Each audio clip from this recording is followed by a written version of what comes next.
Today is the day. 2 more teams being eliminated in the 2021 Overwatch League playoffs, and 1 team is going to cement their place in the grand finals played on Saturday.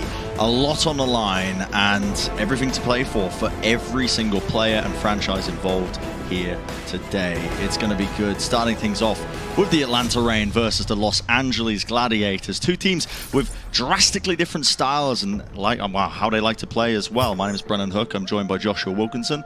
You've recently... I don't know what this is. This is a Hawaiian shirt. I'm getting in the Hawaiian feel. I was there yesterday. I'm there today. I'm loving the turtles. I'm loving the predictions. I think that it was only fair that what were the devs calling it? A shielded toad. Shielded toad? Yep. In Swedish and in Swiss, apparently, turtles are known as shielded toads. So I'm learning more every day that we do this broadcast, honestly. And I'm extremely excited for this. Like you said, Brent, it's a serious clash of styles between these 2 teams. Certainly is. Do you agree with the Turtles, with their prediction of the Gladiators? Well, I can tell you this. The Turtles are on the right side of history because thus far, the higher seeded team has won every single game in the tournament. Yep. So in the playoffs, and it makes sense, right? Because there's been no major patch change to move the meta into a wonky direction. There's been a very good format this year as well, so that we know who the best teams over the course of the year actually have been. And in this match, the Gladiators are the higher seed, and I would agree with the Turtles. I think they're the favorites. Yeah, I mean, at some point, though, there is going to have to be an upset somewhere down the line. There must be an upset in singular tournament. But without further ado, let's introduce our first team. Ladies and gentlemen, please put your hands together for the Atlanta Reign. The Atlanta Reign, cool, calm, and collected, answering back with pick after pick. Atlanta Reign with some absurd DPS performances. Gator lays down the shadow. That is beautiful. Oh! My God. It's like, okay, well, Pelican's down. Time to step up, I guess. Headshot after headshot after headshot. Stunning defensive work. Oh, my goodness. It's devastating how good Pelican is. Kai! He gets 2! And Hawk with the self-destruct. The Atlanta Reign, they're looking straight at the top, Matthew. The Atlanta Reign looking to get further than they've ever got before in franchise history for this team in this playoff match right here, right now. And remember, it's elimination. The loser of it is going to be going home. Every single player that you see on your screens right here going to be doing everything in their power to prevent that from happening. I didn't realize Hawk was that short. Oh, there he is. No, he's the same size as the rest of his team. This is a fierce squad. They might not be star-studded with household names like some of the other teams, but they are absolutely capable, pound for pound, of matching up against any of our potential top 4 squads in the 2021 playoffs. That's what they're competing for right here. And you're right, Brent. It would be the best playoffs performance they've ever had. Prior to this, their franchise success story was beating the Shock once. And then, knocking them to the losers bracket. Yeah, and then igniting the fire and passion of war within them. And they went on the lower bracket run in 2019. Yeah. I mean, this season has already been successful for the Atlanta Reign, making it to Hawaii in the stage finals 3 times. That's the most that any team was able to do it, tied with a bunch of others in the league. And of course, Pelican winning Rookie of the Year as well. This squad is being recognized for its talent, its ability to perform at the top level, and they have an interesting style that can certainly catch teams off guard. Yeah, and this matchup today is going to be very intriguing to see how it matches up, especially after the Gladiators was shown that, they can actually bleed as well. They've been looking like they've been going on an absolute tear. So let's introduce them. Ladies and gentlemen, please welcome the Los Angeles Gladiators. LA is on the warpath. This purple squad, they are on such a heater. This is the Gladiators that was promised in the preseason. That is a gigantic self-destruct. Oh my God! That was barbaric. Now, oh no! Gladiators are getting everything they want. Dude, Chengdu's been taken out. I don't believe that. As the Gladiators look better than ever. For this Gladiators squad, they've really made a name for themselves thus far as well in terms of how aggressively they've all been playing, empowering the DPS, the support line, the tanks on top of that. All of them have just been really not averse at all to taking risks in team fights and really just maximizing how much they can get away with. Space, to me, epitomizes that play style. He is the most aggressive off-tank that we have in the league. #1 in eliminations, #2 in final blows, #1 in knockback kills. He is very happy to sacrifice his life, and most of the time his mech, honestly, in order for the rest of his team to make use of that room and follow up on the space that he is literally creating. This is a star-studded lineup. You've got some huge names in here. Some huge names even sat on the bench. Back-to-back champion Moth has been sat on the bench for the latter half of this season mostly, so that Shu and Skewed can become one of the best backlines, utilizing this double flex support style to really throw other teams for a loop. And they found great success with it. They were stopped the other day, but looking to try and walk away with a win here today, again in franchise history as well, looking to kind of upset the expectations that have been set in the past. Both of these teams looking to try and go deeper and further into this tournament. It will mean that one of them goes home. And for the Gladiators too, the head coach Deepe was talking to Upcomer and he said, this tournament is making history. Whoever wins this tournament is definitely the best. Overwatch has always gotten better, and this will be our last chance before Overwatch 2. They're not just thinking about hoisting the trophy and putting themselves on the banner. They're thinking about their place in the history books, in the legacy of Overwatch. With the game continuously improving and every year being more competitive than the last, they want this accomplishment, that to win in the 2021 season, they feel, would cement them as the best team ever to play the game. And I think you'd be hard-pressed to disagree. Whoever does come away with the win in the 2021 season has probably been the best team that we've seen over the course of this young game. Unfortunately, though, for the Gladiators, they're going to have to do it from the lower bracket because they lost to the Shanghai Dragons last night, and they did, in fact, look mortal. Yeah, it was a brutal end, honestly, as well for the Gladiators. The last two maps in their series against the Dragons, it didn't end up well for them whatsoever. The Dragons looking like a real formidable team. Definitely, I think, the heavy favorites alongside Dallas, but that's a match for later on. For now, it's both of these teams, the Atlanta Reign and the Gladiators, who are going head-to-head, starting things off on Ilios. It looks like Atlanta are teasing a little bit of a Orisa-based composition here, with Pelican playing Echo. You don't usually see these kind of comps when it comes to this stage of Ilios, but they're going to go for it. Kai on the Symmetra gets his team for a faster rollout, and he comes back on the Hangzhou as well. Hangzhou Echo. So yeah, it does seem like this backline is potentially diveable if Kevster and Muse can sync up together. Yeah, the Atlanta Reign, they have a ton of poke damage that's available to them when putting this kind of composition as well. You see Pelican just trying to put in the sticky bombs as well. The Gladiators right now are trying to set themselves up in position where they can get a nice dive attempt going through. Maybe separating one of the targets. There's the engagement, goes right in. Muse will just about survive, trying to sync it up as well with Kevster, putting in the damage. Look at that tracking. Iris forced to use that immortality field just to try and survive, and they're all so weak. The Gladiators are definitely getting the damage in. Muse falls in the end, but the Gladiators are going to be just swarming them onto the point. The Resurrect, not going to be denied. Massa gets Kai back into the fight. Could be an opening for them if they're able to get any more pickoffs, but with Kevster still alive, it's not looking likely. He's already picked off 2 of them, make it 3. Pelican did a great job in the midst of that team fight. He was just too weak at the end. As soon as Massa goes down and Pelican doesn't have that pocket, Kevster is there going crazy. Another point that I want to mention here for the Gladiators, you would normally expect Skew to be playing Brigitte in these comps, and instead, he is now on the BAP. Take a look at this from Kevster as he just mops everybody up. But they're constantly, in this team fight, getting assistance from that Batiste. And normally you'd run the Brig because you're worried about divers on the other side, but because the Atlanta Reign like to play poke comps and more static compositions, they're not worried about a Tracer. Kevster can handle it if they go in that direction. Yeah, and I mean, they're just cleaning them up right here. The Atlanta Reign trying to take the fight close quarters. Kevster with that pulse bomb. He's already built up 36% to the next one as well. Still in control of the point. A lot of ultimates as well that they could just start to get rolling, potentially just rolling into the next team fight win as well. The Gladiators love to be proactive in these kind of scenarios. They're going to go for an aggressive EMP here, almost certainly. They're not the kind of team that gives you space to be able to work with. Oh, there it is. Yeah, straight away the EMP connects and the power drive, it's perfect. Try and sync that one up again. Skew does get the pick off onto Kai. Space going to be sending the mech right up into the sky as well. Let's take out Gate, and Amasa was able to get Kai back into the fight, but with all the ultimates committed as well, they've been pushed off. The Atlanta Reign are really split up, and the way they're staggering in this fight as well, it's a team fight win for the Gladiators again. It feels like Atlanta Reign are really struggling to get into this, and part of the reason is that they're not able to shut down Kevster at all.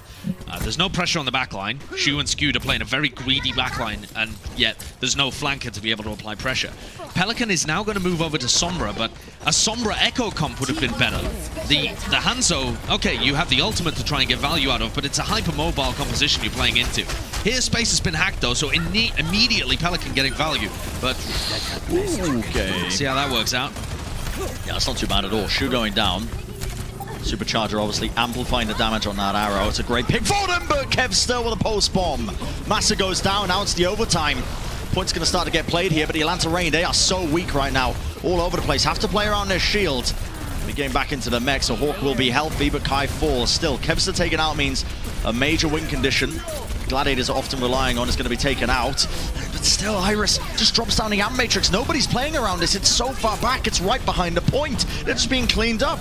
The Gladiators, way too coordinated. Not going to be taken for a loop with that one. Overtime now going to be burning. Can anybody at the Atlanta Reign even touch this one? It looks like Pelican was able to get on it to get the overtime moving, but I don't know if anybody's going to be able to touch, and they're not. First round going to the Gladiators. It looked a little bit too easy. You saw that sad Dragon Strike headed towards the point in OT as well. That's a symbolic amount of value that Kai was able to generate on the Hangzhou. Oh, yeah. He's got a Tracer in his face the whole time. He can't get set up on angles properly. And Atlanta Reign were never given the space they needed to set up on the angles and get their poke comp flowing. The Gladiators' aggression is just too good. And now are we going to see these two teams swap ideas completely? Perhaps not. Gator looking like he wants to match the Orisa here as we head into things. Iris and Massa, the Atlanta Reign and the San Francisco Shock are about the only teams that you'll see running these BAP Mercy backlines. Iris loves playing Batiste, one of the most accomplished ones that we have in the league, but his flexibility has sometimes been called into question. His BAP, though, is nothing to sniff at, and it works in a comp like this. Yeah, we see a complete mirror match of both these teams. Definitely been leaning towards more of the Orisa play when we head over to Well on Ilios, just to have a bit of an anchor to play the point around the shield as well. You see Pelican's trying to set himself up. A bit of damage just being applied here to space, just trying to survive. An earlier mortality field was also forced out. Shu's not going to have this for this next fight. So weak as well. Look at the try shots. Pelican. Again, the tracking is perfect. Skew taken out. Sticky bombs as well. Birdring's no longer present on the map. Still, evened out. The Gladiators are not really going to be giving up into this fight. In fact, Muse has somehow walked away with 3 kills. He's just running at them indoors. That is bizarre. I don't understand why Atlanta Reign would take the fight around there instead of trying to help Pelican. Massa is also weak, and he's going to end up getting taken out by this too. The Atlanta Reign are in control of the objective, but for how long? Not much longer. An easy flip over. I'm really not too sure. Muse just running at them. The battle cattle strategy. Look at this. I mean, it literally just running at them. Fortify popped. See you later. Holt yoinking them right back. I mean, lovely Holt to be able to catch Iris, but they did not expect Muse to be pushing from that direction. They weren't set up to repel it at all. Pelican is getting close to a duplicate. He's got to be the star player here for the Reign to get them back in this map. I like this positioning from Muse as well. It means that they really have to expose themselves to a lot of angles. Shu just drops down the Amp Matrix. Is going to be taking a bit of damage. Not a lot of respect being shown for it. Pelican's trying to open things up from the side. Has the duplicate in hand. Just needs to hit the shots. Dodging, juking, moving this way, that way. The mortality field is going to be coming through, but Iris falling doesn't make things ideal for them. Kevster ends up using his own duplicate there as well, but it seems like the tanks and the Gladiators have now fallen. The res onto Iris is a big advantage for the Atlanta Reign. They just need to take this cleanly now. Yeah, it will eventually go the way of Atlanta, with the DPS making the big difference. Now that Kai and Pelican are not being contested or restrained in terms of the space that they have available to them, that aggression from the Gladiators was keeping them penned in. As soon as they're able to take the direct mirror matchup, you can see how fierce this Atlanta Reign DPS squad is. Shots on target. It's going to be the Dragon Strike committed. Supercharger goes down there that Muse laid down earlier. Self-destruct is also going to be used, but now space onto the point, falling solo, just has to back off around the corner. Double supercharger. It's a double supercharger. I mean, this is so hard to deal with. Eventually taken out though. Pelican getting out of the duplicate form. Now a big self-destruct over the top. Space doesn't get too much done with it. Just clear away the shields for the moment, but still it's a fight that's being taking place all over the shop right now. Gator as well, just trying to play around the shield to survive. Kevster deep into the well, just trying to avoid a lot of damage that's coming in his way. Gladiators definitely got the damage to try and finish up this fight. They certainly do. It gets flipped over in favor of the Gladiators. They are a little behind. That's a big punish, actually. The Gladiators in control, but without Kevster, he gets rezzed up pretty quickly. Space out of mech, though, too, so there's definitely opportunities here for the Atlanta Reign to start coming back into this. They're going to have a slightly earlier amp matrix.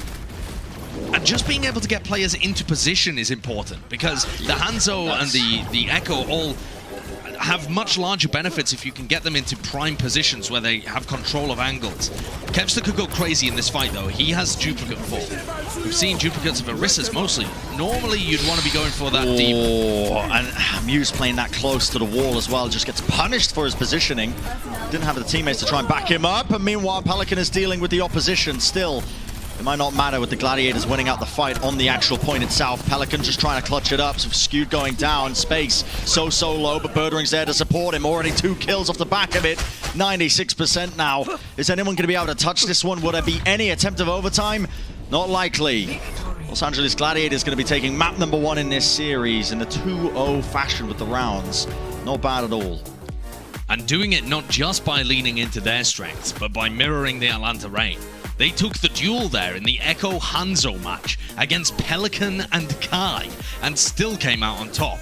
A fierce first round, not just from Kevster, but even when he was getting his Echo shut down a little bit in the duel against Pelican, Birdring was stepping up and providing them those opportunities. Plus, the tank synergy between Muse and Space, is just so good. There's a big reason why the Gladiators were considered a favorite to make a run through the upper bracket. Now that they're down here, it's the Reign that are locked into the lower bracket with them, it feels.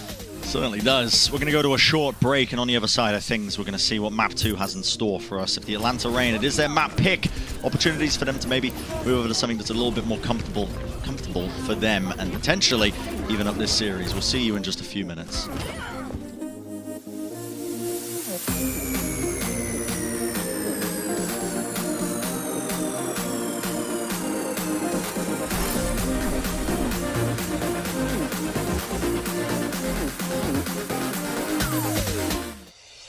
Coca-Cola is the official refreshment of the Overwatch League.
yeah, we came prepared.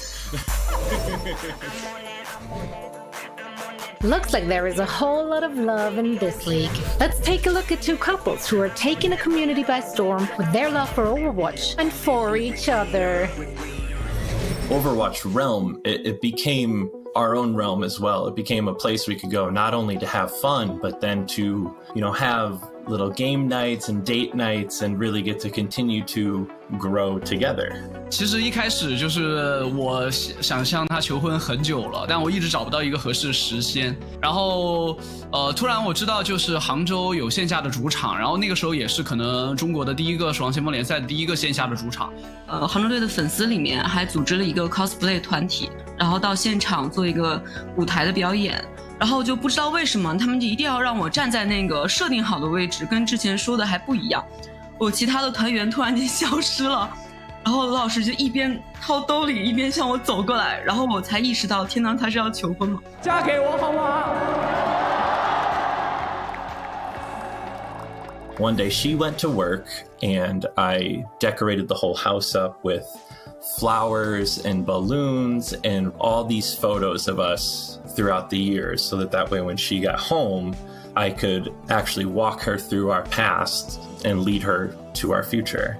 I opened the door and the first thing I see is him standing and he said, "Happy anniversary." And he takes out this loot box. And granted, the loot box is a little bigger than a traditional ring box. So until he actually got down on one knee and opened the box and I saw the ring inside, I still had no clue what was happening. Of course, when I saw the ring, I really cried. One day, I just nudged him and be like, "Hey, I think I have a really cool idea for our engagement pictures. How about we get custom jerseys and we put the wedding date?" I had followed John Spector on Twitter for a while, being a fan of the league, so I just hit him up on a whim and just said, "Hey, do you know when customization is going to be available, or is there a third-party place we could go to do this?" And he messages me on Twitter, and it says like, "Okay, we're doing this for you." And 2 weeks later, we have these beautiful bride and groom jerseys arrive at our door. With love as strong as our Overwatch couples, who needs to support main when you have each other? Aww.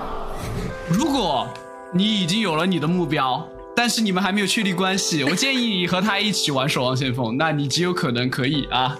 You really have to know yourself, and not just your good features, but your insecurities, the things that you don't like about yourself, because you cannot expect someone to open up and give you all of them if you cannot do the same back.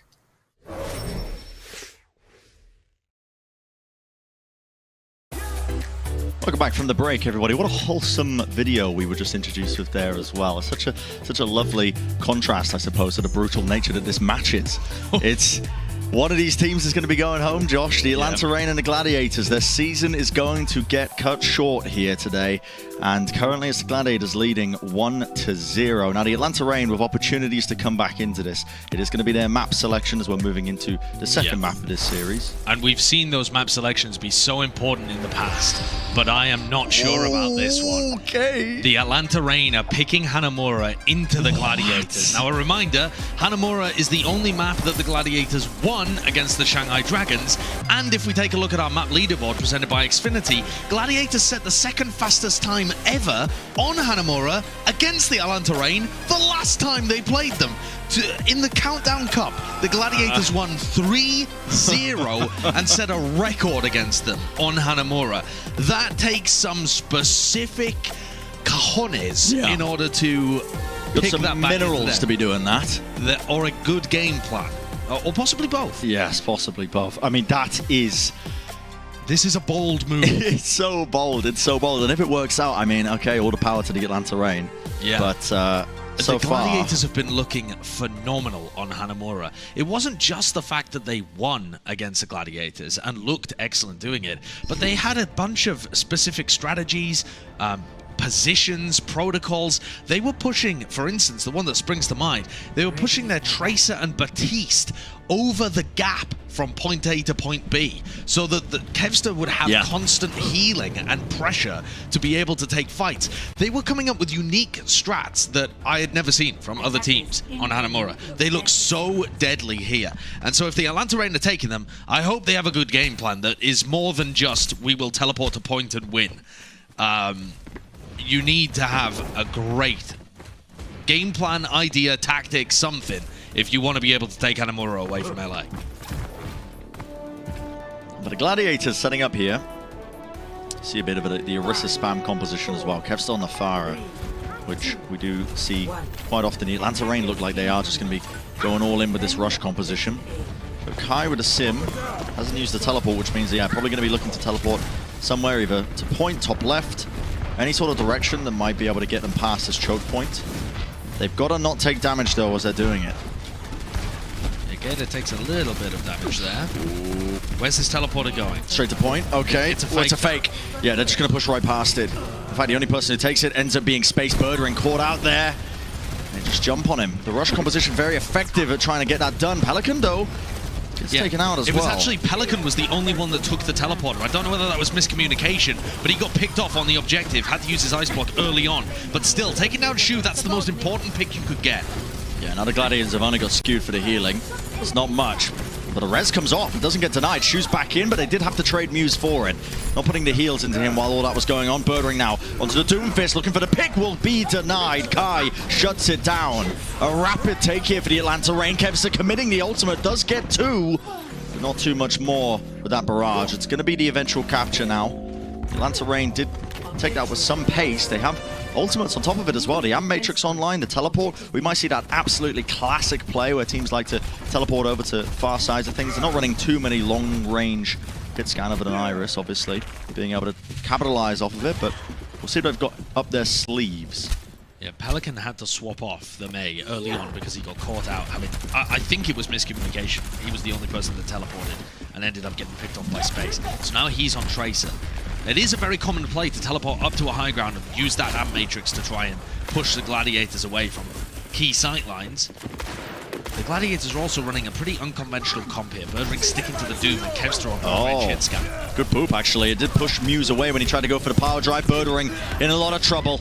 It's taken out. A lot of pressure. And look at that fire strike from afar. Kevster's taken out, skewed on top of it. They're already on the point. The teleporter straight onto it. They might just get 2 ticks for free here. Already to shatter. That's going to be the connection. That's a great one. Nanabu's committed onto Space, but it's already just mitigated completely.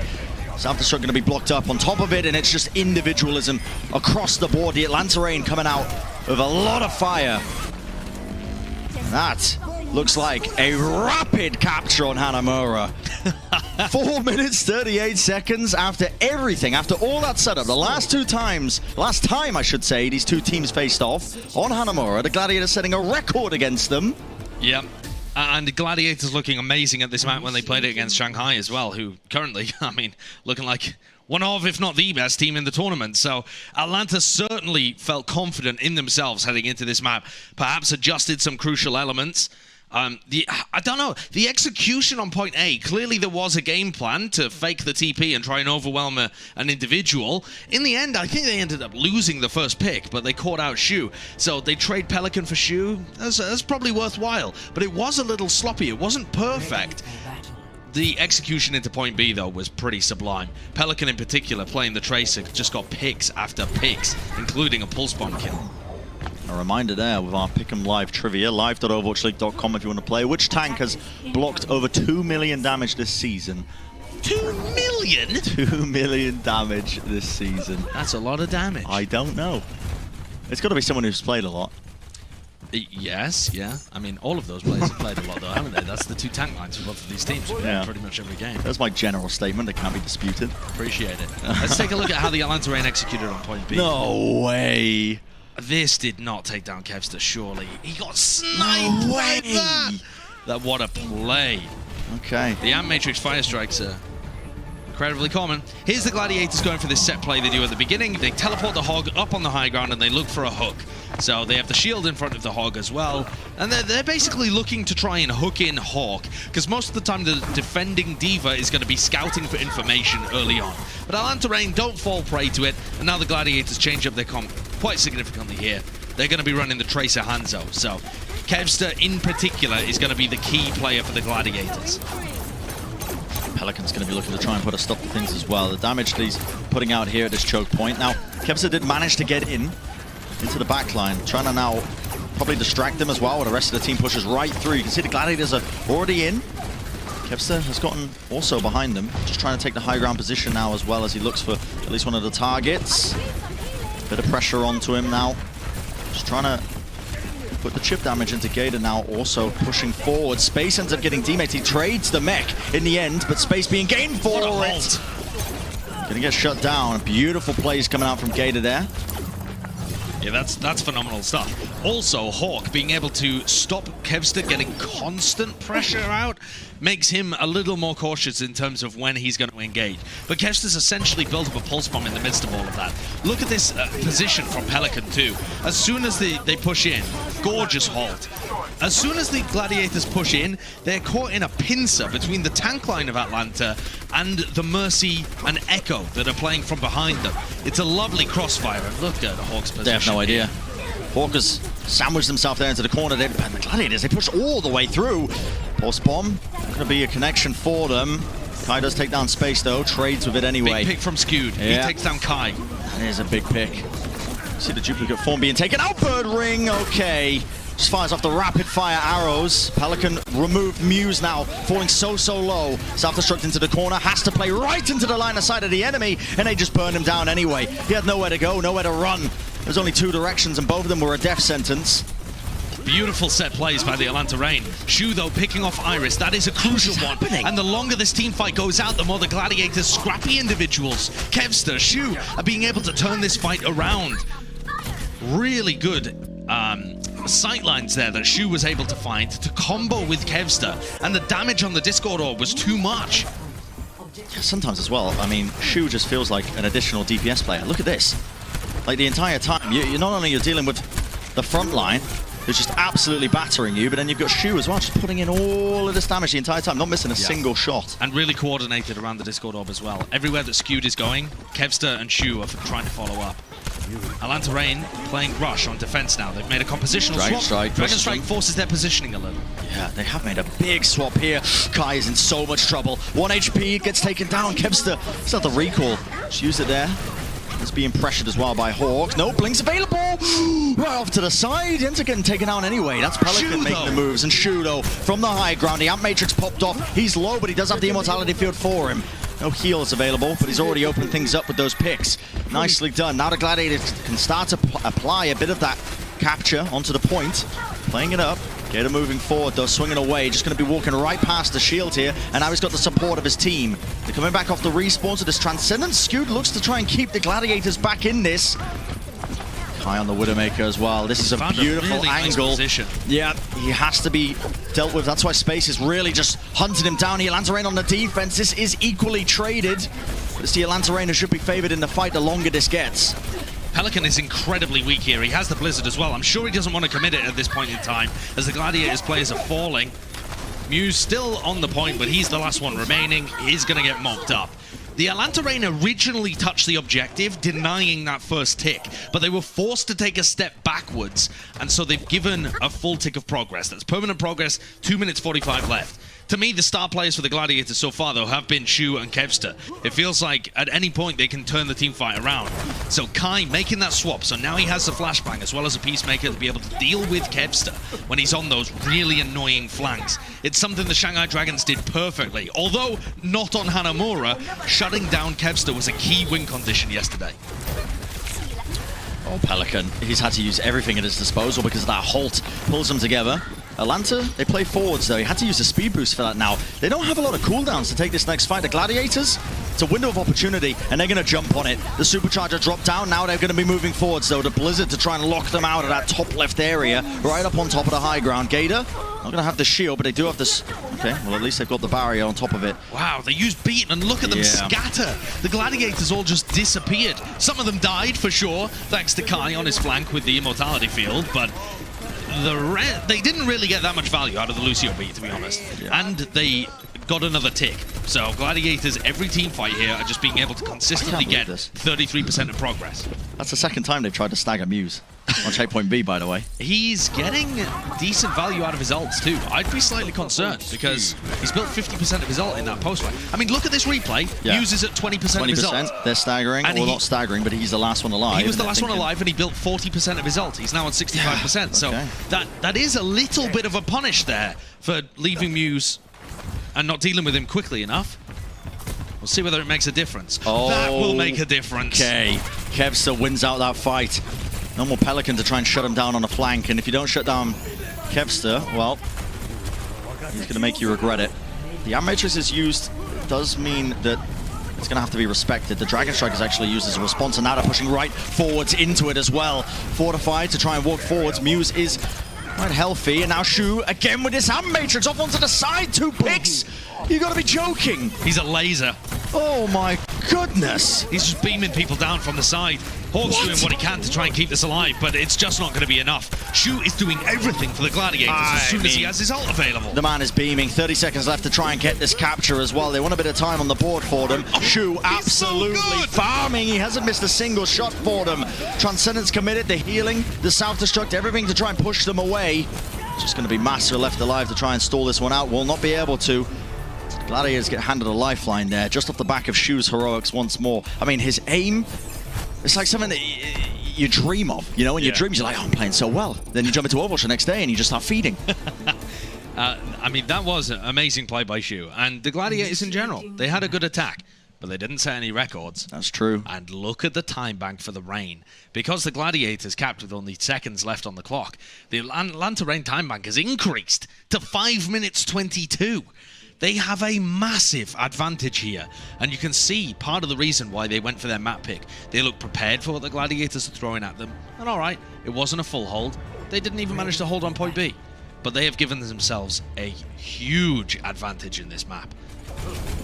And I wonder for the Gladiators as well, is this going to be forcing them to play a faster composition, something that can take more frequent team fights when you only have a minute left? I mean, here's the final moments from Shu again. I could watch this all day long. He's been so precise when it comes to these Amp Matrix plays off at a slight angle. Yeah. Hawk comes in to try and deny him. Just can't quite stretch his defense matrix and his body high enough up to deny the BAP. And yeah, the Gladiators are going to be playing. Oh, wait. Making a couple of switches here. It looks like they were teasing the idea of maybe playing the rush composition. And yeah, they might still be I think going they are. for it. Yeah, because you want to be taking frequent team fights. You only have a minute. Yeah, absolutely. Their prior comp was a little too slow and they couldn't really deal with Pelican. But their composition at the moment can't deal with Pelican at all. They just need to try and take fights fast before Pelican can get value. I find that to be a very scary prospect. Look how much they get cut apart here by the halts. Yep, Kevster has to use the wall. He's at 40% already and they haven't even rotated to the objective yet. They're just going to try and find their way in. I mean, as soon as the teleport gets destroyed early as well, the Gladiators, okay, it's finally back online, so they teleport straight to the point. Now the Atlanta Rain going to start to try and at least cut them off from the side angles. Give up some progress, actually, though, so a tick is going to be gained for them. Immortality Field, though, also used. Gladiators not going to be having that into this next team fight. The Atlanta Rain going to start to play this one. Skewed, ends up falling space, demeched on top of it. And Pelican, well, nobody's been keeping an eye on him. He does what he wants. Now the duplicate online, going to start swinging away. Going to get chunked down to a decent degree, but the Atlanta Rain are more than healthy to support him and back him up.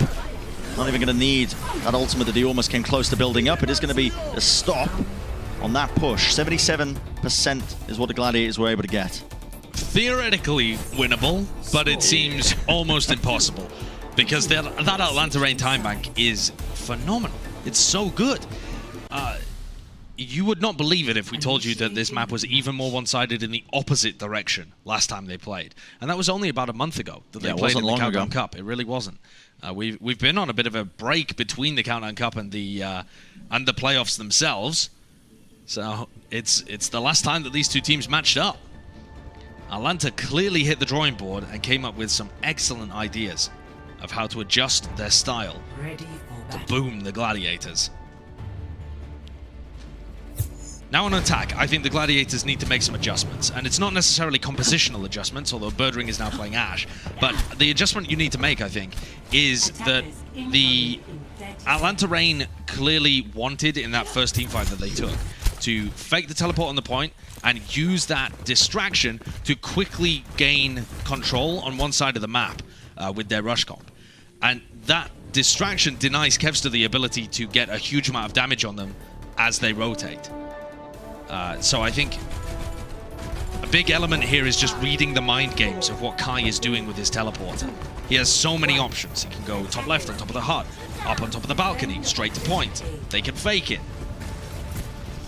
Makes it hard for the Gladiators to figure out a good protocol. I think destroying it early, or trying to at least get on top of it, definitely a major key for them. The Gladiators they are going to be holding here.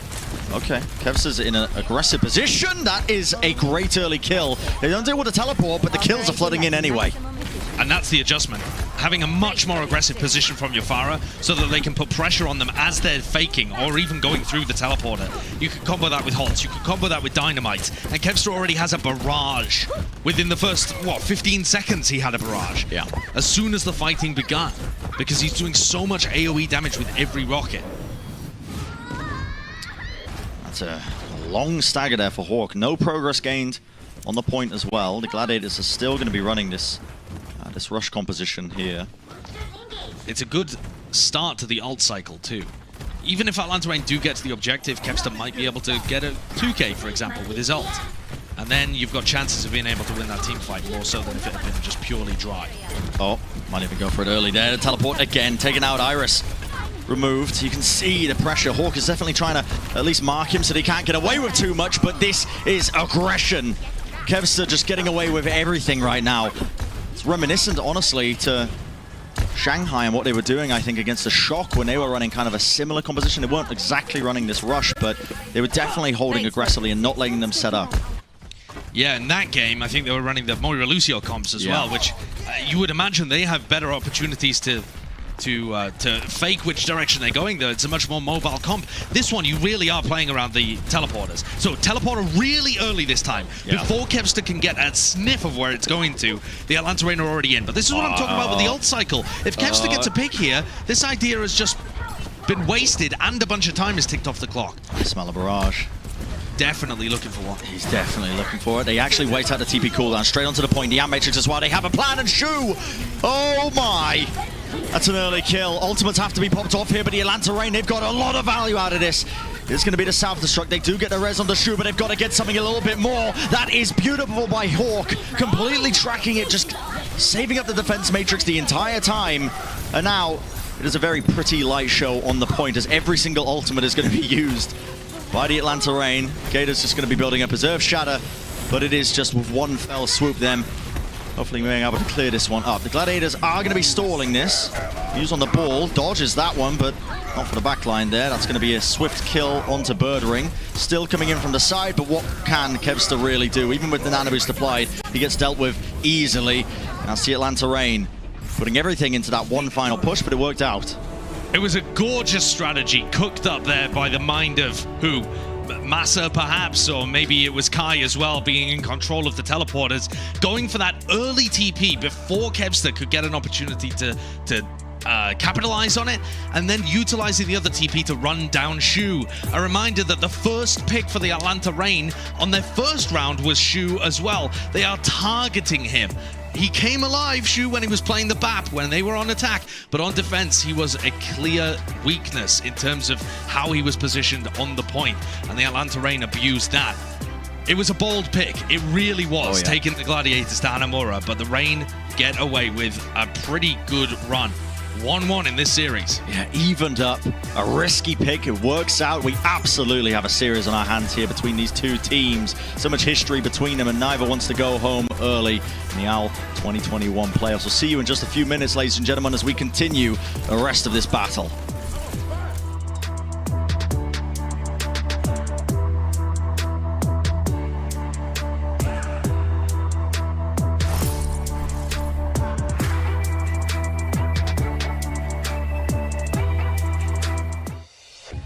The Overwatch League is brought to you by TeamSpeak, the official voice supplier of the Overwatch League.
To be. This message is being recorded for your safety. Just have that at the beginning of the call. Just another show. Do we want to do the obsing thing? 1, 2, 3 obsing? No. We're doing a fighting chant now. 3, 2, 1, start your fly. Fighting? Obsing! Obsing! What is an Overwatch? Bomb one! Blue. Let a deadlift on 4. Bomb, it's a mech. He's looking for the pharmacy. Yeah, I'll tell you the rate. 4. He broke. There it is. Oh, he got it. Wait, did he? He did. I knew no 4. I'm ready in here on 1. Hello, I'm here for a 4K. Oh my god. Who's sneaky? Cha-cha, real smooth. I gotta. Don't I gotta. Don't put me in for. That's a DMAC question mark? That's a DMAC exclamation mark. Jinnu has EMP. Get ready for the E. There it is. They're staggering pride. Take 3. Oh, Go for this. wow. Squeeze. He stunned the They squid. stunned the squeeze. Look at his miss. Look at one. Look at one. White Copy. EMP, please. Thank you. Ready 3. Yep. Holding on Follow 3 up. still. There's Holding on the 3 still. follow-up. Wait. Wait. Nice Yeah. swap, 3. Sparkle's behind them, by the way. Yes, 3 good swaps. Zero, you Much just well. complimented yourself in the observer third person. Yes. And then swap. Oh my god. He almost killed the Mercy with that DR. He's making moves. 3-2. He's making money moves. Take 2. 2's on. You guys having fun over there? No. And take 4. 4's on. Oh no, I got the lead. Oh. He's checking his trunk. Hey, what are you doing over there? Hey, what you doing over there? Come on and stand. And well, isn't that out today? Yes. Maybe. Yesterday. Question mark? Yes. Holding on 3 still. It's been Holding out on 3 since like still. the 90s. I Let's think. see this. Fate, roll out. Oh, I'm gonna have a grab. Okay, I'm Fate, scared. roll back. I'll see grab. Take 2. And take 2. Now we have Gaga. Very laggy Gaga. Laggy Gaga. Ah, yes, my favorite singer. Laggy Gaga. GG's, gamers. 3, 2, 1. Thank you. Fighting. Fighting. There we go. Shout out to our observers, the entire time been killing it as well, of all these different styles that we're seeing from teams as well the entire season long. It's been doing some good work. And on top of that, we're dropping some serious loot for the grand finals this year. Be sure to tune in to the Watchpoint pre-show on September 25th at 4:45 p.m. Pacific to earn the exclusive grand final spray, 6 Overwatch League skins, and 100 League tokens as well. You do not want to miss that one, September 25th. Make sure to link your accounts as well. I don't know the specifics of how you do that. Don't ask me. Oh, we have lots of videos that can. We do show have you lots how of to videos, do it. actually. Yeah, that's true. We have tons of videos to show you how to do it. This game, though, has definitely heated up. We thought it was a bold move, the Atlanta Reign taking the Gladiators to Hanamura, but now it's all tied up, 1-1. Yeah, a great read. I mean, this also, it's like the other direction, Brent. Yeah. I was really impressed with how the Atlanta Reign were playing on King's Row recently. During the playoffs, I've thought that this honestly looked like Atlanta Reign's best map, and the Gladiators have picked it into them. I'm amazed by both of these picks. If you ask me which assault map I thought Gladiators would pick, I would have assumed Hanamura. Yep. If you ask me which hybrid map Atlanta would pick, I would have said King's Row. So both teams are picking here into their opponent's strengths, but I feel like part of that might be because they've got a read on what they're playing. If you play something well, it probably means you play it fairly often, and it means you have a set strengths and reasons why it works, and those can be used as data to try and break those. Yeah, counter-strat them. Ready for battle. Yeah, the possibilities there with it. It's one of the only things that makes sense from us as well when you look at the data and how it all comes together with these teams on each maps. But a good sign from the Atlanta Reign taking that last map, honestly. And we are in for a very good match, back and forth between both of these teams, it seems. Yeah, both teams play massively different styles when it comes to this map, though. Gladiators have been running ball comps on this map for a long time, even before it was popular. I remember them running ball comps, I think back to like the early Summer Showdown, or it might have even been June Joust, whereas the Atlanta Reign love to run Rhine-centric comps, Orisa-centric comps. They're not really going to be opting into Ball's End Tracer. So this is, again, going to be a significant clash of styles. You can see the Gladiators here defending with Birdring. He's going to be playing that long-range Hangzhou damage, and Kevster too. So Atlanta Reign are doing somewhat of a mirror, but crucial differences with Gator's shield and Iris's heals, rather than the Discord orb. The Gladiators are going to be looking to try and get one of those opening pickoffs as well. Shu with the Discord orb placement is going to be so important for them getting that opening pick. They've got to make sure, though, to not get their heads taken clean off by Kai. And they've managed to escort him right around the corner here. The entirety of the Atlanta Reign almost working around the side. Pelican is also just trying to deal with anybody who might be trying to flank them as all this is going on. You can see it's Kevster who he's got his eye on. And Pelican looks like he's trying to keep Kevster in check. Guy wins the 1v1, the Hangzhou battle. Okay, I mean, all the picks are going in the direction of the Atlanta Reign. The Gladiators, they really didn't have many openings that they could have pounced on there. They were hunting for it. You could definitely see Kevster was just trying to essentially square up to them from the side, but it's the Atlanta Reign who get the first pick, and they are going to get a clean checkpoint A capture. It's a really crucial Hangzhou kill from Kai onto Birdring. Let's take a look from his point of view as well. Most of the time, this is just going to be them spamming common angles and positions, and that's it. I mean, Kai doesn't necessarily see Birdring at that moment, but he knows Birdring's playing from over there. Hangzhou moment. Yeah, and catches him. But that's so important too. Plus the fact that he has Gator's shield to be able to play around gives him more safe locations, more safe angles, compared to Birdring, who doesn't really have that level of safety provided from his tank. You see Pelican's just trying to make Shu sweat, just trying to deal with him. He is right behind enemy lines right now. Space on the Sigma as well to give them a bit more of an anchor presence, but look at that damage already, just pushing them all the way throughout. Pulse Bomb is only going to be connecting onto the shield, and Kevster, well timed with that immortality field, and the picks are definitely going their way. All the damage being done. There's a follow-up for it, and look at the aggression from the Gladiators. Josh, you mentioned how Space, he is so aggressive when he plays his off-tank roles. It's not just him following up on the damage, it's him creating the space for his DPS to just go wild. He really does, yeah. And the Sigma pick is so smart from him too.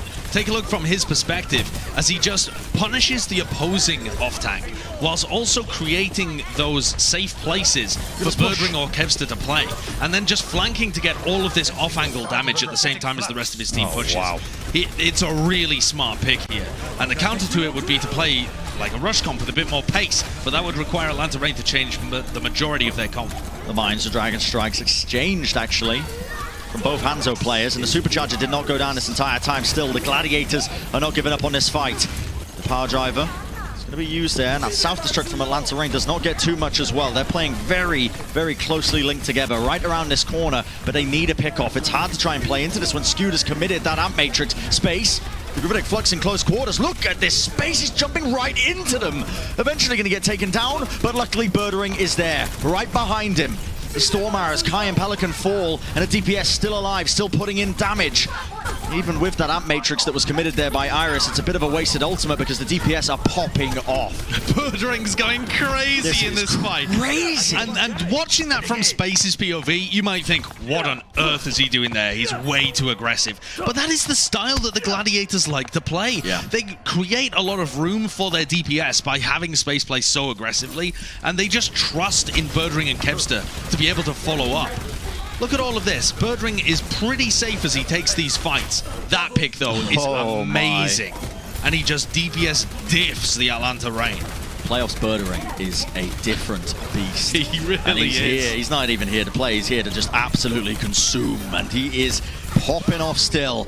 The shutdown, the beatdown, whatever you want to call it. Pelican just not getting away with anything there, and it's another team fight win for the Gladiators while all of that was kicking off. And now we're starting to see some swaps. I want to talk about another compositional shift that the Gladiators made a while back too. Skewed was originally playing on Brig, and he decided that the Atlanta Reign comp wasn't threatening enough for him, so he went to Batiste to get extra value. Now that the Atlanta Reign are running Rush, though, Space and Skewed, along with Shu in the backline, are going to be primary targets for them.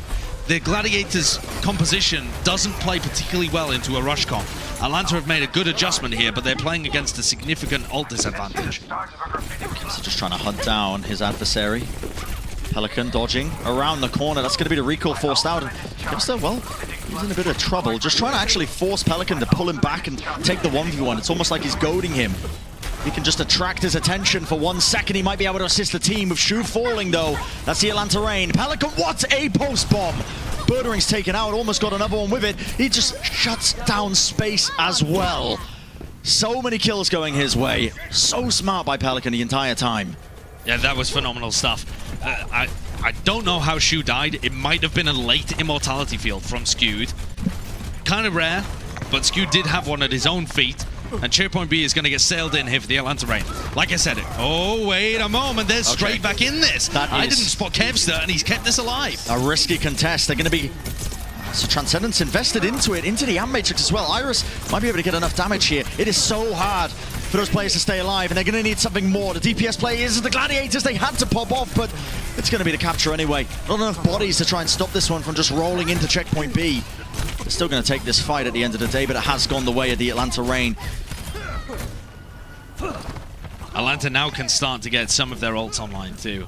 Kai's going to be close to a Dragon Strike. Dragon Strike going to force some positions. Don't know quite what was going on in the chat there between Kai and Birdring. Just talking smack to each other, I'm sure.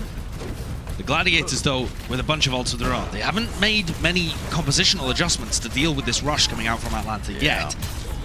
Maybe after Space gets value out of this Gravitic Flux, they could try and flux into the Dragon Strike or the Pulse. Well, he sent up the Dragon Strike. Shu is down, though. Driving straight into them. That's going to be the Pulse Bomb connecting still. That aggression from the Gladiators. They dive into the backline. Going to basically give this one up, despite the fact that Shu went down early. They're still committing everything into it. It's a smart play. It's an all-in maneuver. And they shut down Pelican as well at the tail end of it, just to ensure that he can't make any sort of clutch money-making moves. This Kevster Pelican battle is so fun. When Kevster was playing against the Shanghai Dragons, Shanghai shut him down. Specifically, the DPS players of the Shanghai Dragons were focusing Kevster whenever they could. And in this matchup, you might think Pelican and Kai would do a similar thing, but instead they're just both trying to get value away from Kevster. Pelican's going to try and kill their team, and Kevster's doing the same thing. Yeah, Muse is forced to commit those mines, though, just to try and push them away, and still putting in damage. Gator, the Earth Shatter, it is a connection, but the damage, Kevster, no one is dealing with him the entire time. In fact, Shu is playing with him. That's a remake kill onto Kevster from Hawk in the middle of all this chaos. But now we're down to 38 seconds, Josh. Big switches from the Atlanta Reign. They're moving around their entire composition. Yeah, double shield is the name of the game here. They just haven't been able to break through. All of this damage from Birdring has been oppressive from the high ground. Look at Master's POV here as he tried to do battle towards the back. No way. He lost his ultimate as well. That is brutal. But it does allow him an opportunity to go for this last-minute swap to the back Mercy composition.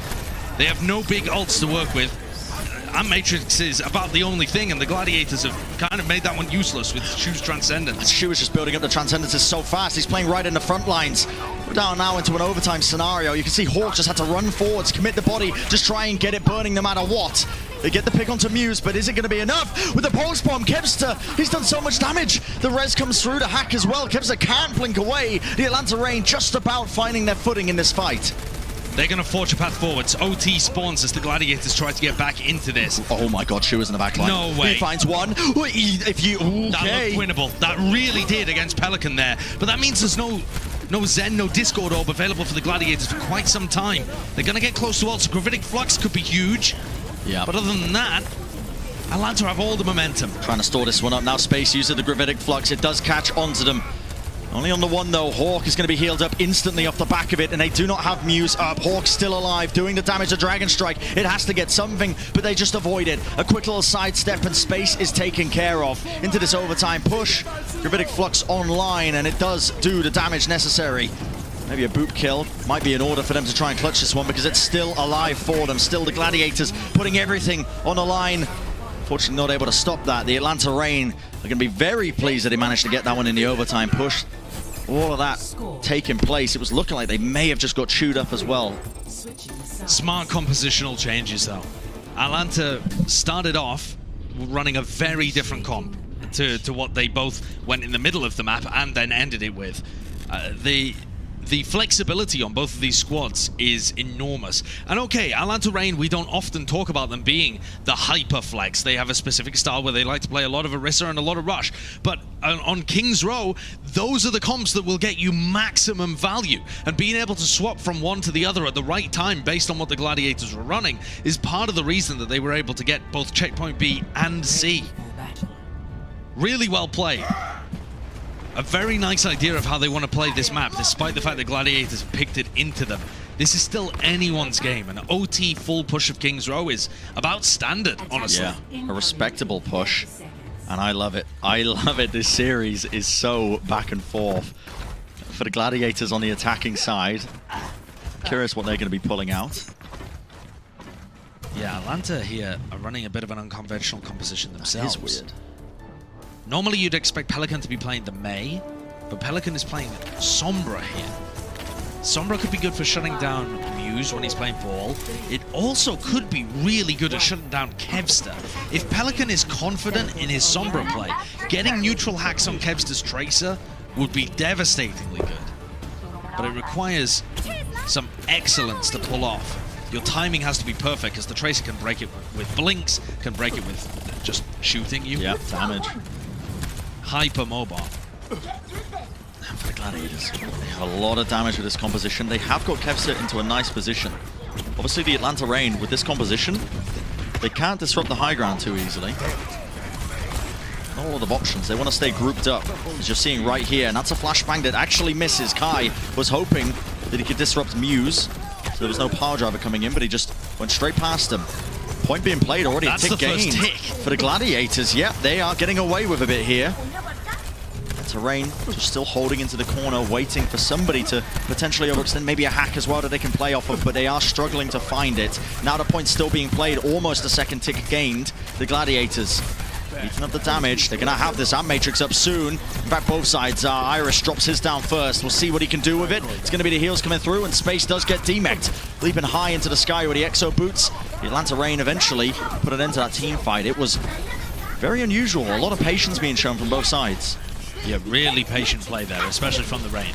They just allow Iris to build up that ultimate, get it set up, and all of the Gladiators' sightlines get taken away from them. But it's the EMPs that I'm keeping track of, Brent. Both around the same percentage. Pelican has a slight edge. Actually, it's going back and forth between the two of them.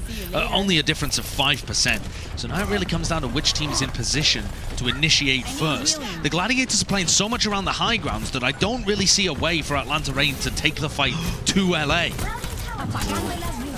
That's an EMP committed just for Birdering. They're trying to release him, possibly trying to get him out. It did catch onto a couple of targets, Immortality Field, but now Birdering lets loose his own. They did not reveal him. And the Gladiators, oh, they just strike on it. What an opportunity for them. That is madness. I think Pelican used that, expecting Birdering to be close by and that they would reveal him and get the pick. I mean, they did catch Birdering and Muse, in fact, but Birdering just sat there in a corner, hid the entire time, and then counter EMP'd them. That was bizarre. I don't think I've ever seen a situation like that before. In some sense, Birdering's a little fortunate to not get hacked out of his EMP or something. If both of the Sombras had gone for that at the same time, could have been devastating. But Birdering realized that he was in danger as soon as he'd been detected. Either way, though, we're now into the payload phase, and the Gladiators have a pretty good time back here. Okay, Muse with the boop. The boop actually just denies them off from this high ground. It has to be the Samurai used. Three-man shadow. We'll see it. Gator just swinging away, but is going to get eventually brought down. The damage is a little bit too much to overcome still. Muse available in a round. I mean, he's hoping at least to try and get the boop off into the mines that he laid down earlier, but luckily the focus fire of the Atlanta Reign is there. The coordination on top of it. Birdering's managed to build up to another EMP in all of this time as well. Pelican moved over to Tracer. There we go. Kevster taken down. The Gladiators are going to get faster spawns here. They just want to make sure that they clear this high ground area, though. They can't really get great value. They're just happy to trade one for one, right? At this point in time, the spawn advantage is so favoring the Gladiators that they can just throw bodies into it and brute force the payload forwards. They don't really need to commit ults. But the next big ultimate online here is Birdering's EMP. If he can get in a good position to maybe hack Iris, he could even go for a neutral hack on Iris, actually, depending on how aggressive the Gladiators want to play. You often see a zoning Deadeye in response to this. So Kai might try and position himself further back than he usually would and avoid the EMP, just to push away the aggression. He is playing close up, right next to Gator. There's the EMP. It's actually in the back line. You see the Amp Matrix, the window just dropped. Right there, Gator gets obliterated, taken out with the Discord Orb on top of him. And look at Kevster. He's hunting for his next target. He's spotted him. What a stick! A two-man, you've got to be joking! And now he's looking for more, the health pack. He's refueled up and he's coordinated. Muse is pushed all the way deep with him. 2 minutes, that's about to be added on a little bit extra as they're pushing right into the final moments of King's Row. They can't do anything against him. He's a beast. He's just so mechanically talented. I didn't see that stick coming at all. I think he had to twist like 180 degrees after he blinked in. That's crazy. And look at Birdering's positioning. He's looking for a default hack onto Iris here, I think. There it is. He's hacked him. No immortality field available. What a boop. Did that catch somebody off the map? Muse does pay for it with his life and did not get the kill because of it. Atlanta Reign are going to be smiling at that one. They have been gifted it almost as well. An opening pick in that fashion. There's some serious pace here for LA. 3 minutes on the clock just to push things forward into checkpoint C. If they manage with over a minute left, obviously, best case scenario for the Reign would be a draw. They've managed to pin them in the corner with this zoning Deadeye. Isolated Shu and taking him down. This is going to kill the momentum, at least, for Gladiators. Yep. I see Atlanta Reign taking the initiative with this one. Both teams as well. I love it. How they're just happy to invest ultimates into these fights as well, not let the other team set up and get comfortable. Serious mind games about to come up, though, between Birdring and Massa. Massa and Iris have ways of stopping an EMP, right? Iris could use his Immortality Field, but the better option, if possible, is for Massa to put the sound barrier. So the backline positioning for the Atlanta Reign is very important here. It's quite difficult for Atlanta to be the aggressors in this scenario. You can see, just to the right of your screens as well, Massa is hiding. He is so far out of line of sight. It does give an opening for the Gladiators. The threat of the EMP does split them up, and it gives them an opportunity if they can get any sort of picks going. Mortality forced out. Kevsa gets taken out. A stray shot there from Kai. And Massa's still worried about this EMP. Still playing really far back. Birdring slips through. He's concerned. Doesn't want to get caught and flashed. He's already seen Kevster fall to that fate. And Massa and Birdring just holding their ults, waiting for the prime opportunity against each other. Immortality Field getting hot. Oh, almost got the G full hack. No way. Okay, Massa with the movement. He gets the damage off and he does disrupt it, but still the fight continues. They're trying to coordinate it. Pelican in so much trouble. He's gone. The Gladiators still now pressing the advantage that they've got. The picks are flowing and no one is stopping Kevster. They're rolling deep. Massa just holding onto this soundbar because he doesn't want to commit it. And in the meantime, Shu popped his Transcendence as well. That's what started all of this forward initiation from the Gladiators. And Massa couldn't respond. He can't throw out his own sound barrier in response because Birdring's just holding the EMP. There it is. It's Massa committed. is hacked. Massa does get hacked up, but if he can survive, he can come back in with a sound barrier. It's still an opportunity for him, but he goes down to the mines. The Gladiators, they're pushing this one in. They've got all the picks, and Kai, he's got to pop off. He needs to hit the heads, but he's just one player. What can he do?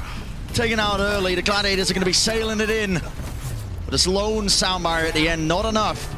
The Gladiators do finish. They're rewarded with a bit of extra time. At the end of the day, I mean, it might not mean much, but still those 48 seconds, they could come in handy. For the Atlanta Reign, I think more so than anything, they're wiping beads of sweat from their brow. If that had been 10 seconds earlier, 12 seconds earlier, let's say, then they would not have even had a second opportunity at attacking on King's Row. So the fact that their defense managed to hold up even to that degree is really important for them. And now things come down to how good both teams are at point A, essentially.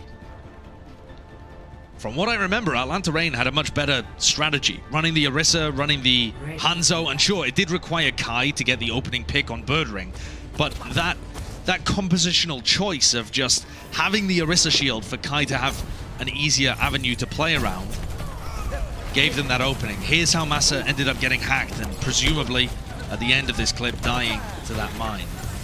Okay, yeah, Birdring was just... Birdring actually just ended up just committedness into the corner to try and get the pick. He actually spotted Massa as well, so he was like, okay, I can get both of them here. Massa went around the corner as well. Yeah. Massa is just trying to survive. Oh, the mine's in close quarters. He had nowhere to run. He had nowhere to run. They mined him indoors. Oh, wow. The humanity. Muse. That's a great play. So back and forth between these teams, man. They're incredibly close.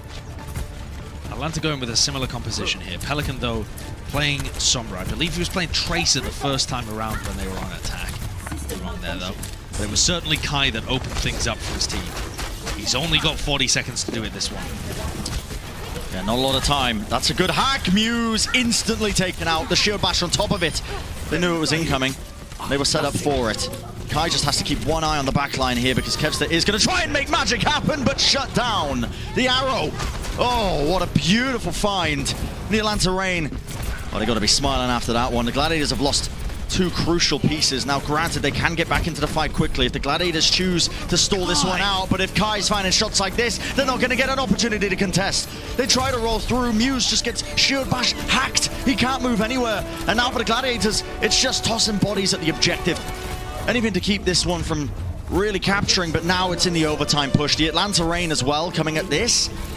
The overtime spawn's kicking in. This next team fight is going to be so important. And it's a brutal one. Atlanta are getting close to a bunch of good ultimates. Iris has his Ant Matrix. Kai can force positioning with Dragon Strike.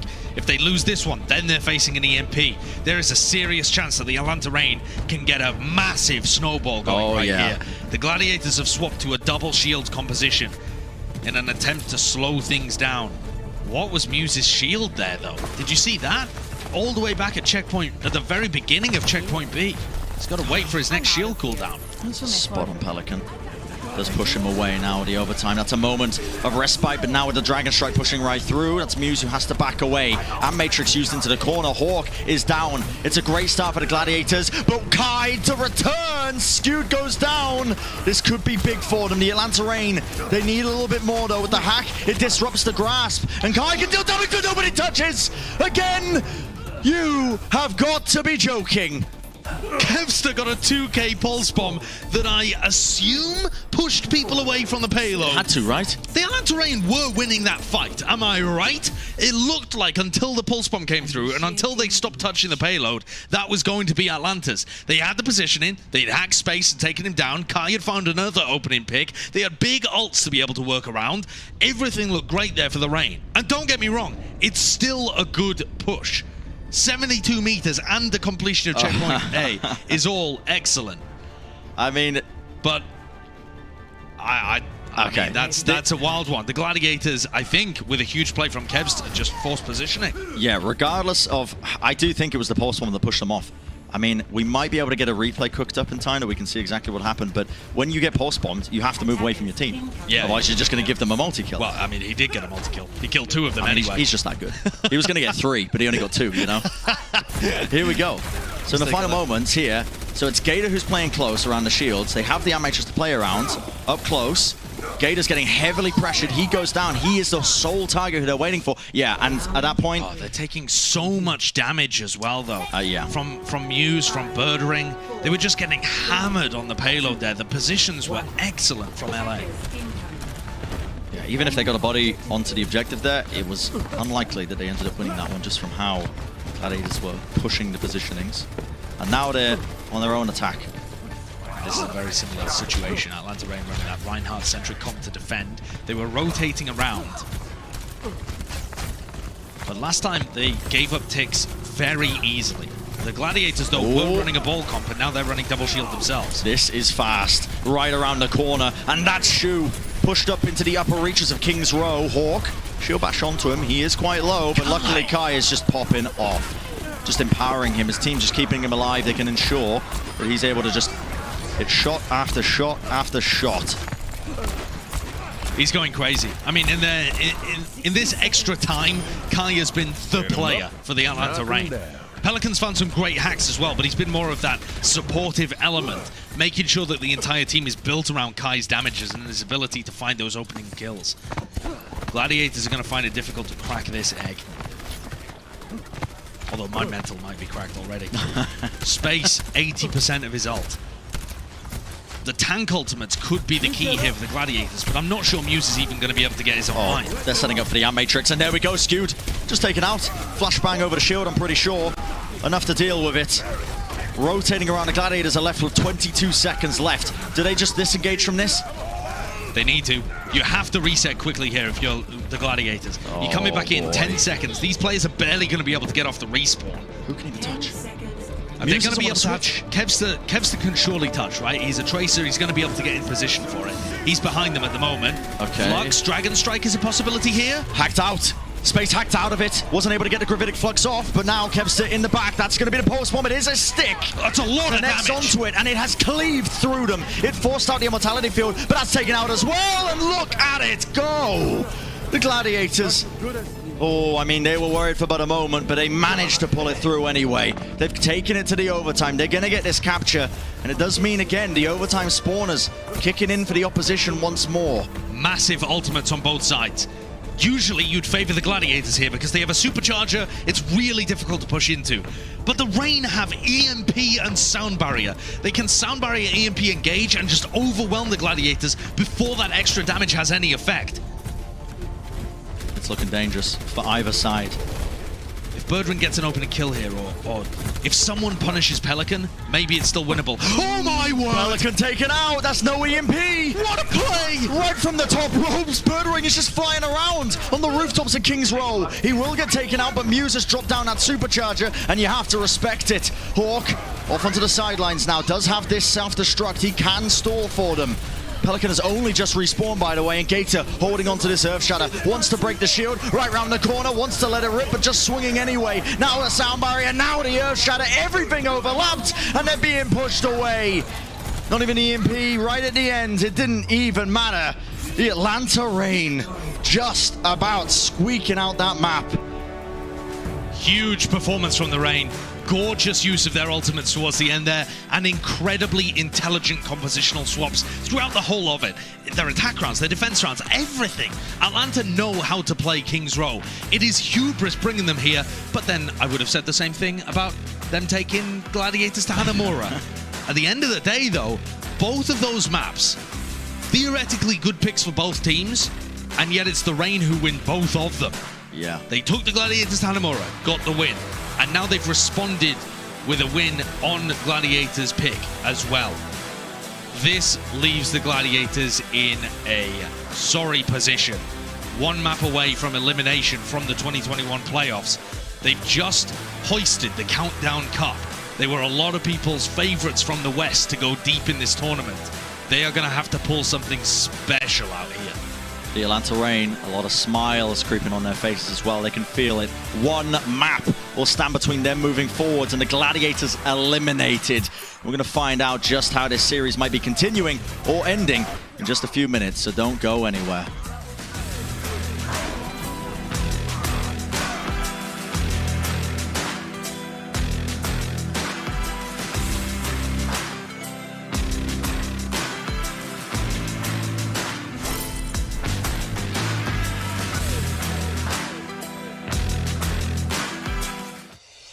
Coca-Cola is the official refreshment of the Overwatch League.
Who's that DPS? It's Birdring! Okay, Birdring. Yeah, just kind of flexing on him a little bit. Shut down. That's Birdring, credited with the kill. Oh my god! Oh my god! That was one of the most disgusting shots I have ever seen. He just ripped Evital's head off. That was barbaric. The tactical visor, it's just going to be chunking him down from range. Birdring, straight through the amp matrix. He just got deleted. Birdring is the sharpest attack today. Birdring the backline, Jake's already dead. Birdring from the backline as well. The Deadeye combos beautifully into it. Birdring finding so many shots on target. Birdring having a monumental performance on the Hangzhou so far. See the damage they're putting in. Birdring does naughty. And the mercy. Oh my word. What a shot from Birdring. Oh, and another one. Oh my god. He's on fire. Oh my god. Birdring coming alive. Yeah, what a step up from Birdring. Birdring is also charged up and ready to go, and it gives the Gladiators the point in like 40 seconds. Birdring is popping off. Look at Birdring just hunting them. It's like a shark. Glads are thinking ahead. They know they've got this fight wrapped up in a bow. Now the EMP comes in. That is nasty stuff from the Gladiators. For the Gladiators, a lot of reliance on this young man here, Birdring. No stranger to the playoff scenarios, the high-pressure scenarios. He has been a staple for the Gladiators over the course of this season. And right here, right now, they need him more than ever. And he's done it before as well. A reminder that this is a guy who was part of the winning roster back in 2018. The London Spitfire, our first champions of the Overwatch League. He was on that team. He certainly was. A legend as he came into the Overwatch League, and a legend as we reach the end of Overwatch 1 as well. But in order to cement that legend status, I'm sure he would love to get himself back up there on that banner board one more time for the 2021 Grand Finals champion. That's what it means for the Gladiators. That's what it means for Birdring. But it's the Atlanta Reign that lead the series. They're 2-1 right now on the back of some really interesting map selections for maps 2 and 3, where the Reign came out with some gorgeous compositional swaps. And now the Gladiators, with back-to-back map selections, take us to Dorado. That's what's coming up next. This is really shaking up. You got to imagine the pressure right now that the Gladiators are feeling. This is the map that's going to decide so much for them. How their series ends and how the entirety of this season for a lot of these players, you know, possibly one of the last official matches they play in Overwatch 1 as well. It's so much banking on this Dorado game right here, right now. Yeah. There is a lot on the line as well. If we want to talk about the rivalry between these two franchises, the Gladiators have been the significantly better franchise. They lead 5-2 overall, but both teams are having their best season in 2021, and it's close. It's tied 2-2. So whoever manages to get the win here will also get the leg up in terms of that rivalry this season. And both want it now more than ever before. Like we were saying earlier, the last two times these teams faced was in the Countdown Cup. That was the stage final, the first one that the Gladiators had been to, and they managed to come away with the win. That recent incredible form has been part of the reason that people expected them to go incredibly deep. And yet the Reign look like the better team here today, despite having a more structured compositions that they like to run. Less variety, I would say, over the course of the season for the Atlanta Reign. Less flexible. They are excellent at what they do play. Every time the Atlanta Reign can get onto compositions that suit them, they look like a top tier squad. Kai has been the one who's been turning up for them as well. A reminder that Pelican, on top of that, he's been playing remote this entire time. He's not with the team in Hawaii. Yeah, he's still playing on 120 ping or something. Yeah, that's absurd. He's had a spectacular game too, but it really has been driven by Kai, who's making the move over to play Tracer here after an early foray on Widowmaker. We don't often see him on Tracer. It's normally Pelican that picks that up for the team. A lot of teams, when they go up against Kevster as well, if they're not proficient, if they're not comfortable on the Tracer role, they won't really opt into it because it can often just be a death sentence. But now we see it, an aggressive play here from the Gladiators, diving right into them. Pelican obviously just playing back, making sure that he can put in the damage from afar so he's not essentially getting caught out. They do push them off. No casualties on either side, just healing it up. Iris coming close up to this nano boost, and now look at that.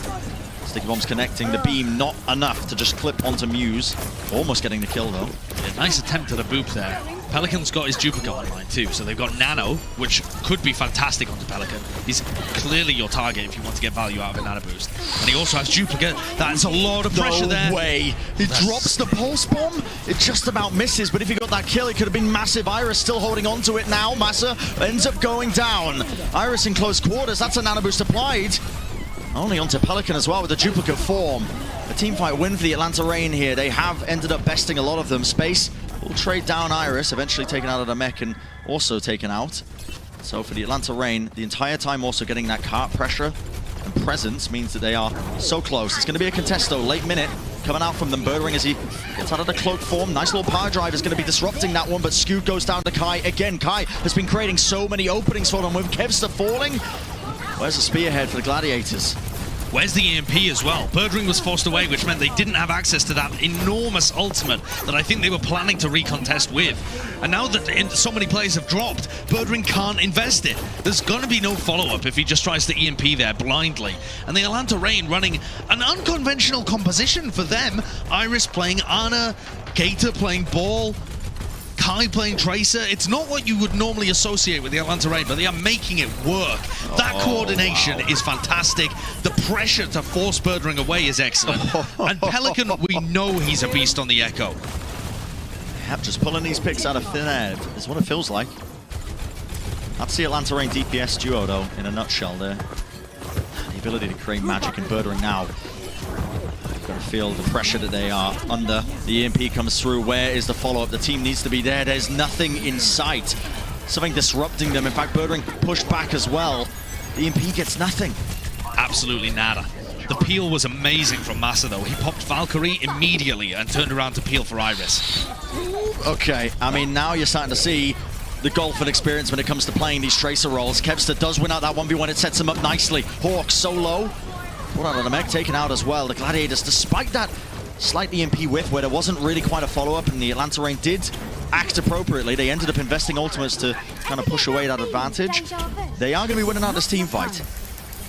Massa with the Resin Pelican, who died a long way away from the action. And the Atlanta Reign are moving forwards. They've got that nano boost. Last time they used it onto Pelican. And he still has his duplicate to be able to get away, get out.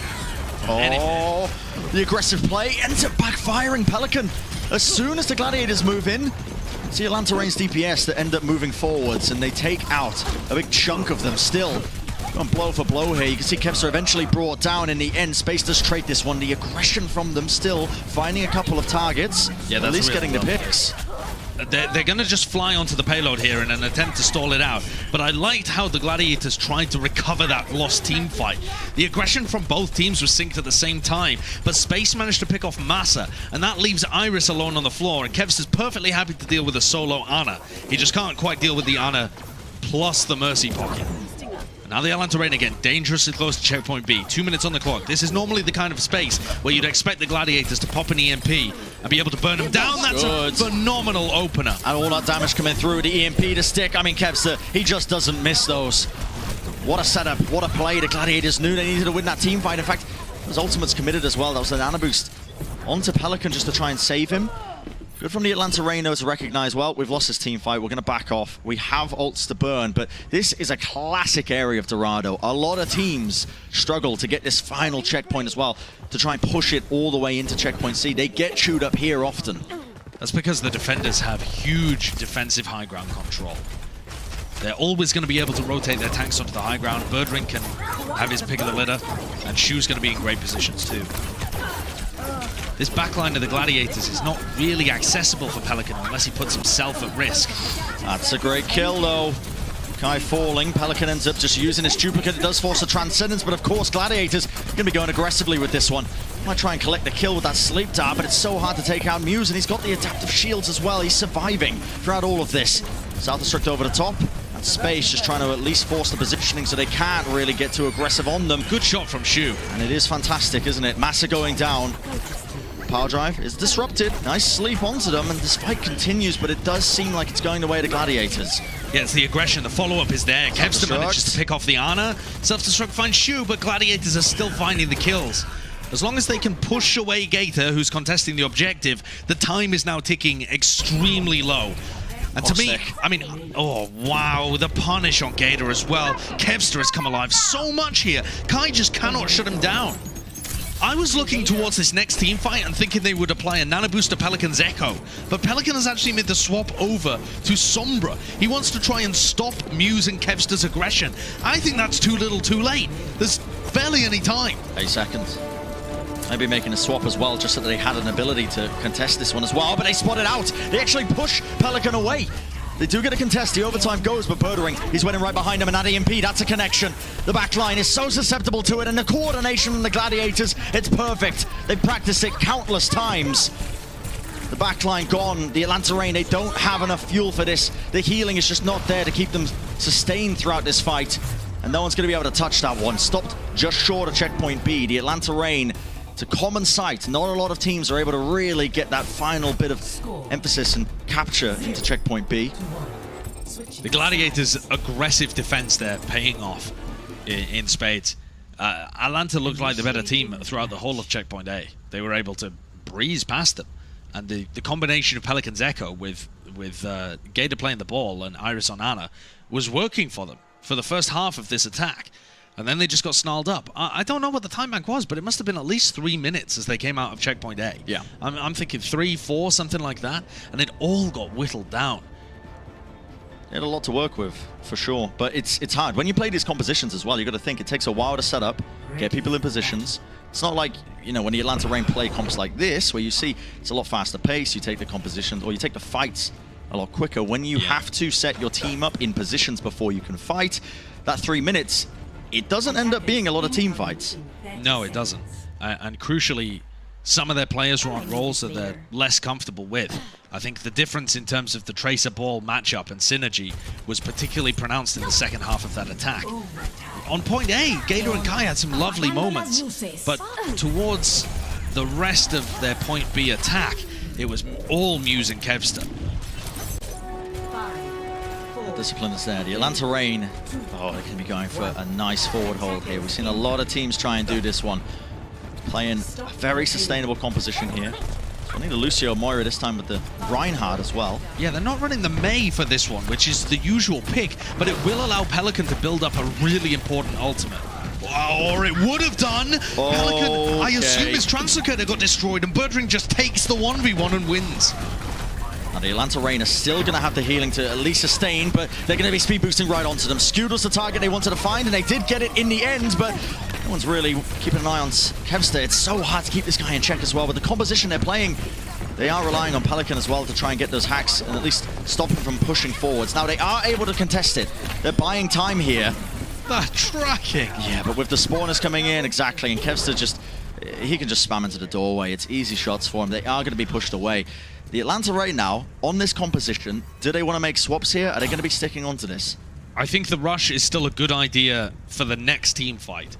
And then you want to use whatever ults you have, commit them in, and maybe make some changes once you go towards checkpoint B. You can't really run the rush very effectively on B. Birdring is 30% ahead and again wins the 1v1. Look at the frustration on Pelican's face.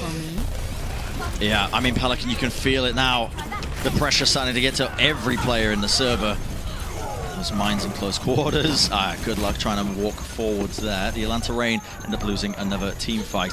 And here's the question, Josh. Again, I asked you before. You said they should stick in for the next team fight, but they've built up these ultimates. They haven't used them. The Atlanta Reign are going to feel like they need to stay on this composition now. Otherwise, they're switching into something. They're going to lose all of them. Yeah, this is pretty brutal. This is a brutal scenario for Atlanta to be in. They have to fight early and aggressively around the objective, but the Gladiators team comp can spread out and just batter them from all angles. EMP. Okay, pushed away from that, actually. Did that catch anyone? I think it got Massa. That was it. Birdring got booped by Massa. It was a heads-up play, but Massa gets taken out anyway. It matters not. They just have so much damage with this composition. The Gladiators so spread out. It's difficult for the Atlanta Reign to get value in that fashion. And here, I think, is where the Atlanta Reign probably need to be thinking about compositional adjustments. Maybe just the swap of Gator moving to Winston here would be helpful enough for them. Oh, Look yeah. at that. Birdring keeps taking out the Translocators, hacking the health packs, and then finding Pelican.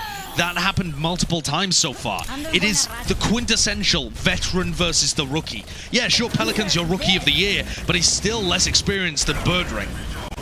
Already the high ground being pressured. Lovely pile driver tech right into the post bomb. Kevster, he takes out Gator. There's no Earthshatter for the fight. I don't even know who he'd be using it on. And Shu removes Kai. This is the Atlanta Reign crumbling. They have so many ults here, Josh, but no opportunity to use them. They're dying before they even get set up. The Gladiators' aggression is just pummeling them. They need to be fast to try and get back onto this. I mean, who can even get there? Pelican, all right. The rest of the Atlanta Reign are going to get into position. You need to be sending ults here. And that one only catches Muse, that EMP. Yeah, but Transcendence uses response. Shu, he goes straight in, heals for the team. That's going to be the Earthshatter. It does connect, perfectly timed. Shu is on the floor, but there's no kills going their way. With the rally armor, Scoot's still alive. He's supplementing the rest of his team. And now the mines, they've been crushed. The Atlanta Reign, they stuck to their guns. They stayed on the composition. But it has not worked out. The Gladiators, they knew exactly what they were doing when they took them to Dorado, and it's paid off. Phenomenal map pick, and the selection there works out perfectly for the Gladiators. They're getting pumped. Space is keeping the energy high. There was a lot of pressure. They were one map away from being sent out of the tournament, but they've taken it to a map 5, equalized the pressure across the board, and certainly got the momentum back in their favor. The Gladiators had such great ideas of what they wanted to do on Dorado, especially the bullying of Pelican when he was on Sombra. That, I think, is going to stick in the guy's mind. You've got to have a short memory if you're a competitor. I'm sure Pelican knows that by now. He might be a rookie at the Overwatch League, but he has still been playing in the Tier 2 scene for quite a while. He looks a little dejected at the moment, but you've got to refresh your mentality as we head into the final and most important map of your season. I wouldn't have had it any other way. Map 5 between these two teams, an elimination match. The loser goes home. The 2021 season, it's over for them. The winner moving forwards deeper into that lower bracket, another opportunity to potentially claim that crown at the end of the week. We'll find out in just a few minutes who is going to be the victor in this battle.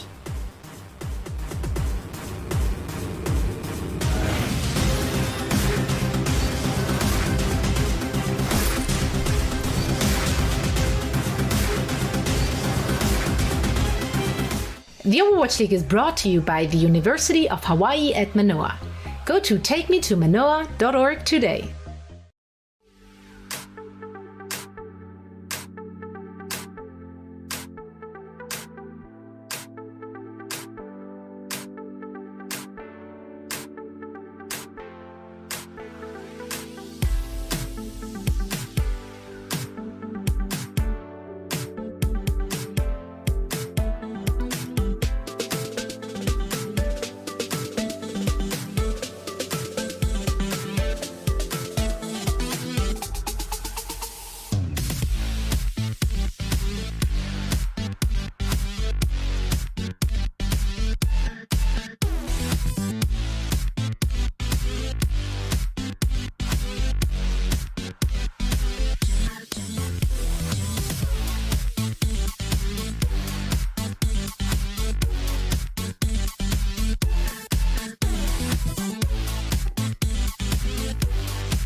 Well, it's gone all the way. The complete distance here between these two teams. One of them will be leaving the tournament earlier than they want, and one of them will be moving further forwards as well. In franchise history, both of them looking to set new peaks as well, and the last opportunity for both of these teams to do so in Overwatch 1. Yeah, this means so much for both of these teams. Absolutely legendary players as well. I mean, just in terms of thinking about that, this could be your last time witnessing, for example, legends such as Birdring, Space, Moth, in terms of seeing them in Overwatch 1 at the very least, playing in 6v6, and Space and Hawk on off-tank, all of these kind of things.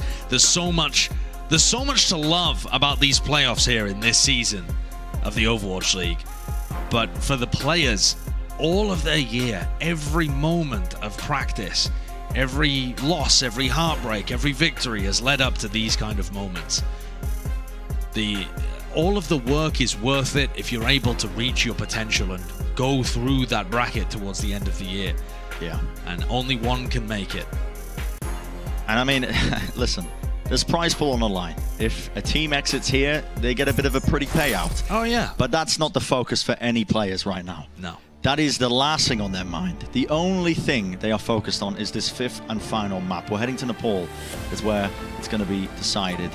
And they do not want that elimination. It's usually been the higher seed, if we've gone to map 5, that got to pick the control map for our final showdown. This time, it is the Atlanta Reign, who, by virtue of winning those 2 early maps, get the map pick, having lost the most recent one, and they've chosen Nepal. Yeah. It's a map that favors their kind of rush compositions in multiple scenarios, especially when we're talking about Village. And here on Sanctum, they can play a bunch of Orisa comps as well. The Orisa Sigma we've seen become meta, ostensibly, when it comes to what teams have been running on Nepal Sanctum. So I think this selection makes a huge amount of sense for the Atlanta Reign, and it will make it difficult for players like Kevstar and Tracer to have that outsized impact that we've seen from him in the past. See it now. These teams wondering exactly what they want to be rolling out with. Compositions are so important at the beginning of a control round as well. It can set the tone for the entire round. You've got to make sure you come out with the right answer, and as well as that, anticipating what the enemy might do. The Atlanta Reign's comp loves to play grouped up together.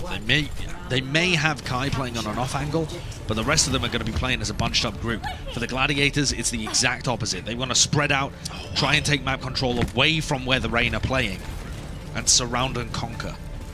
Birdring's on the legs as well. Yeah. I mean, he's got so much mobility to take off angles and pepper damage into the squishy underbelly of the Atlanta Reign. And look at how grouped up they are right now. Good boop. He's going to be pushing Muse away as he goes for the power drive. Kai is so low though. And Shu didn't even know he's right here now. They can just jump on him in a moment's notice. He is playing at such an aggressive angle, and it's not going to be paying off for them. That's Pelican just tearing him up. Off on the side, they do take care of Shu in the end, but the Atlanta Reign with the rotations. I think it was an intentional play for them, with Shu keeping him there, and they were hoping to play off the damage along with the power driver to try and combo it up and potentially just come at every different angle at once, but the Atlanta Reign, they hold strong. Also a crucially good immortality field that came down from Iris, saving Kai and allowing them to keep all of that damage available in the fight. That's one tool that the Gladiators do have access to. Now Skew's moved over, or is on rather, the Batiste. Birdring has swapped away from the legs, though. He's now picked up Ash, and Kai finds the first pick on him. Instantaneous, the shot right through the Amp Matrix. It was exactly at the same time, almost. With Birdring down, it's a troubling scenario for them. Space, demeched as well. The Immortality Field as well does not get too much usage that they were looking for. The Atlanta Reign winning another team fight, starting to build up those ultimates and the aggression that they're holding them to as well, pushing all the way. This is good stuff for Atlanta. They're starting to get a serious snowball going as well.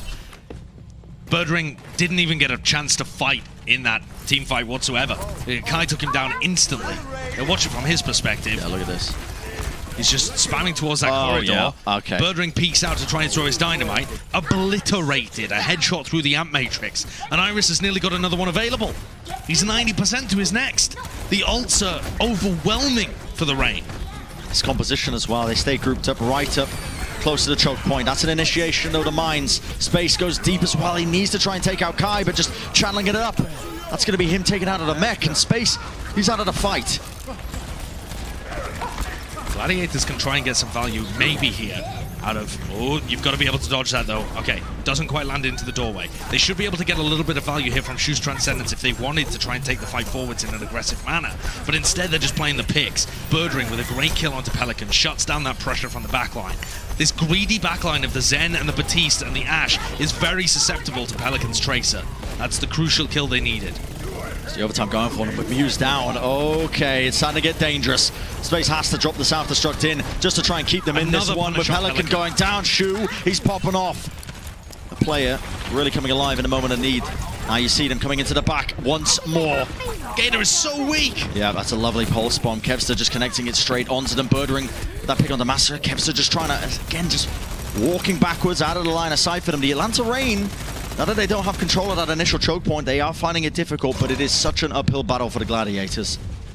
Yeah, they're 70% behind at this point, but Atlanta's comp is not great at trying to recontest. They can go onto the objective, sure, but then they're getting shot from 3 different angles, and the Gladiators comp is so mobile that they can just flip players on and off the objective to keep it alive. Atlanta are looking for one target that they can run down. Bob sent in, Earth Shatter committed. It's Gator just trying to knock a couple of these players down, and yeah, Bob taken care of pretty quickly. Starting to play the point now with the Mines off into the corner. So Deadeye used in response to try and get them away with Kevster going down now. The Atlanta Reign. That could be it. They could just start pushing forwards. Pelican. He has so much more freedom to be able to do things. He does. Can pressure this backline once more. Oh, the pulse bomb just sidestep. The Transcendence from Shu as well heals them all up. It's them that they kills right now with Skewed going down. The Gladiators, they're lacking that firepower massively. The Atlanta Reign still pressuring them. Shu is in such a dangerous situation. Right into the corner, that's a self-destruct. And Hawk, he gets the kill onto Space on top of it. The flip up the point, the overtime going. Who can even touch this one right now? It has to be Kevster. He finds his way onto the point. He keeps the overtime going. The post bomb, it connects, but it's an Immortality Field as a response. It keeps him healthy. Who's next? Are they even going to be able to get on? The boop away. Massa more than ready for anybody trying to keep this one going for them. And that's the first round in this map 5 scenario going to the Atlanta Reign. What an advantage. And now the Gladiators once more are on the brink, the precipice of being eliminated from the 2021 playoffs. This map is so good for the Reign. It just plays into their compositional styles so well. And the Gladiators couldn't find an opening. As soon as they lost that first team fight, they were on the back foot the entire time. Gladiators have got to start with something better here. They know Atlanta like to run rush comps. Rush comps are still pretty good on all stages of Nepal. So Gladiators have a while here to try and think up, concoct a recipe for success. Seems like they're going to commit to this greedy backline of the Zen and the Batiste. Watching things from Birdring's POV here. This is when he tried to get to the point, and Massa with the boop denied him. Straight back into the pit. Really well played by the Lucio. Oh, we're getting into the action quickly here as the Atlanta Reign are not wasting any time. Pelican May. Yeah, just trying to lock up some of these targets, but it's an interesting pit because Gladiators are playing so split here, but they do get the freeze up. It's a lockup. It commits the Immortality Field, and they kill it as well. The wall comes through, but the Gladiators, they're coming right back at it once more. The damage is definitely being done, and the coordination is there on top of it. Muse's life was not in vain. They were able to just push off the back of the space that he created, and they win out this first team fight. It's so good that the Gladiators managed to take all of that space when the distraction of Muse throwing his body in. It would be so easy to just bait Muse and leave him to his death and gain nothing in return. But they managed to pick off Iris and Massa. The backline for the Atlanta Reign, both supports ended up falling. And now Atlanta have made some shifts away from the Mesa Metra. Pelican now back onto the Tracer as Kai picks up long-range hit scan. The pick potential here is huge from the Atlanta Reign, but Birdring is so close to the EMP. This ultimate snowball is about to come online. Shu. EMP coming around the corner. Yeah, Shu getting so low. That's the Immortality Field. They have to play into this one. Atlanta going to be using one of their own. They do have this EMP now, and they are going to commit it. It's caught onto all the notable targets. The Atlanta Reign going to have the abilities coming into this one. Just trying not to get staggered at this point, but obviously Kevster is in position to try and hunt them down. Birdring says how to Kai. We didn't catch it on our screens, but presumably Kai hit one of his trademark ridiculous shots. Oh, yeah. His hit scan ability is ridiculous, but they're going to have to lean heavily into that if they want to be able to pull this one away. It's a 60% advantage for the Gladiators. Sure, they use some big ultimates, both teams with the Amp Matrix now. This would be the best time for the Reign to claim control again. Shield almost down there. That's Gator not going to have it for this fight now. Getting to about 70% and counting. Kevster making sure that he doesn't get jumped on. Just off onto the side, has the pulse bomb, and that is going to be a stick. It forces out the Immortality Field, but they combo it up anyway. Power Driver right into the damage space at the off angle. It's all coming together. It's such a good collapse. They're such a coordinated team, the Gladiators. God. And now this is a devastating stagger onto Hawk as the time ticks up into the 90s. Only 10 seconds left for the Atlanta Reign to try and get back to the objective. Massa finally with a sound barrier that they can use. But who do you pin down here? You've got to try and get onto Shu and Skewed, surely.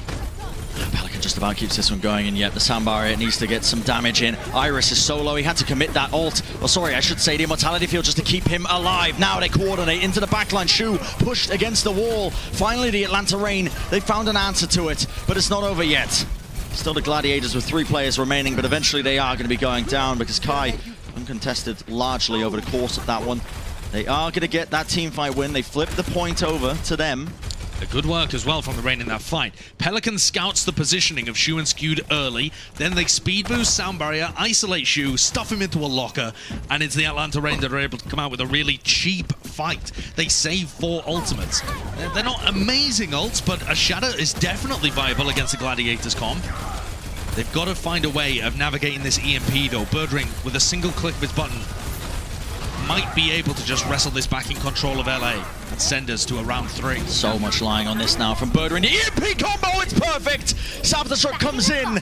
It's a set play, and it works out in their favor. With Gator going down, the Atlanta Reign, they have to come out with something, and with Skewed falling, that is a fantastic response. They answer back with their own ultimates, and the Gladiators are committing into it. A volley, Shu, that's a Transcendence, everything being pushed into this one now, and with the stick on top of it, Hawk, he's in danger of being taken out of the mech. He goes down. The Gladiators, just when you think they're out of it, they come straight back in. But the aggression, the ultimates, Pelican trying to clutch this one. He's so low, he's backed off, and he has cleaned up off the damage being done. That was a ridiculous play by Pelican. He followed up on damage being done by Hawk. It's still happening. It's still going off. The Shatter! Oh my goodness, Kev's still alive. The recall, he's still in this one. He gets the 1. They need this round to try and stay in this. It has to be here, it has to be now. Massa using the sound barrier. They have the extra health. A bit of sustain throughout the fight with the mines pushing them away. Gladiators are a bit of a micro disengage now. They have a bit of time to breathe.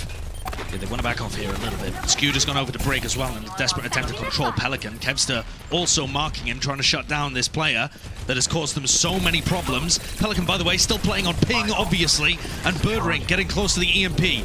OT triggered. Birdring is the key. Down! Space D-Mech, this could be it. The Gladiators, they've come so far for this. They're going to need something massive.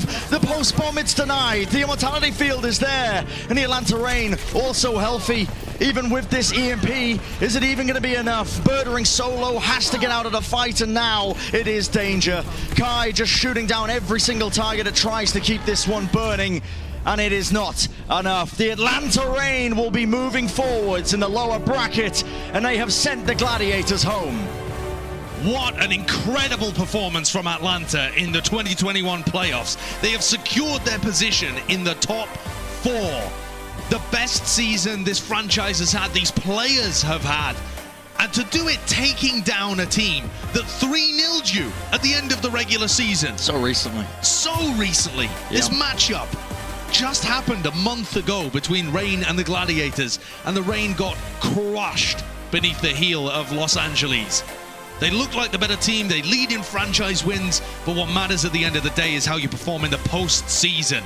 And the Gladiators once more are sent home around that 5th seed. It seems to be a serious curse that this franchise cannot get past. They looked incredible heading into the postseason. They were one of my favorites to make it through from the West, but Atlanta Reign have dealt them the L here today on the back of some amazing play from not just on an individual level, but on a strategic level as well.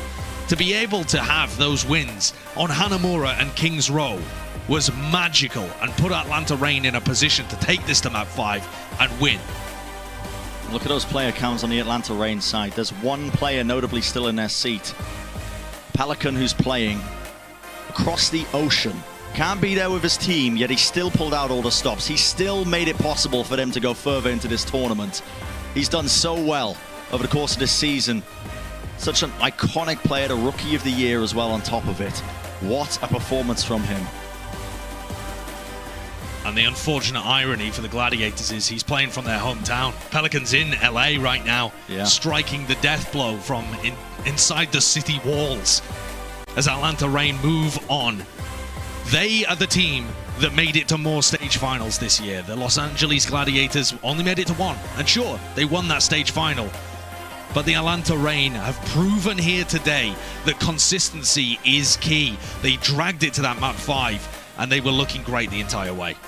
Let's take a look at our player of the match presented by Xfinity for the Atlanta Reign. Multiple players that we could have picked from, honestly, over the course of the series. But there's one player who is subtly consistent, always firing off the shots, finding the opening picks, always present. The mechanical ability that Kai possesses is just another weapon in the arsenal that Atlanta Reign have when it comes to the DPS duo with this entire team. And he was popping off this entire series. Yeah, he went crazy, actually. His Hangzhou was phenomenal. Whenever he was playing hit scan, he was finding opening picks for them. Even on the Tracer. Yeah. Even on the Tracer. His Tracer was still good as well, yeah. Definitely, I think Kevster got the better end of it as we went through Dorado, but coming into map 5, the amount of picks he was able to generate for his team it's enormous. It can't be overstated how much of an impact this DPS line has for the Reign. And when you've got Kai alongside Pelican, your Rookie of the Year, you have a DPS line that can go toe-to-toe with anybody. Kevster, Birdring, they're great. But today was Kai and Pelican's day. That kind of firepower is so important to have on these rosters, and he put up some numbers today. Really just setting the pace for the rest of his team. Yeah, 12 final blows per 10.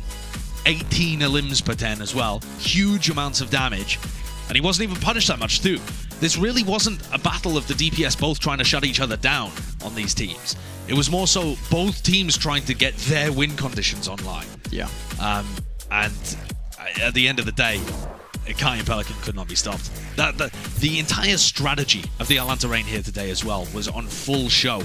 Not only did we see them succeed on their classic rush comps and Orisa comps, they pulled out the ball and looked good for the first half of Dorado. They're starting to expand their repertoire in terms of things they're comfortable with, plus the counter strats to do so well against the Gladiators on Hanamura of all things. They had a phenomenal showing today. Yeah, from top to bottom, the team is just looking ideal right now, heading deeper into the lower bracket. We have an interview of Massa as well that's going to be coming up. On top of that, Josh, I'm exhausted. We've got 2 more matches.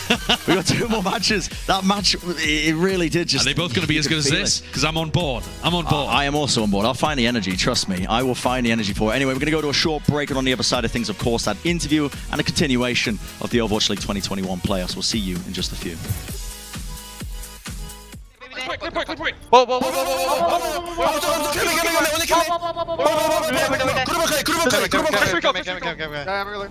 I'm there. Looking boss.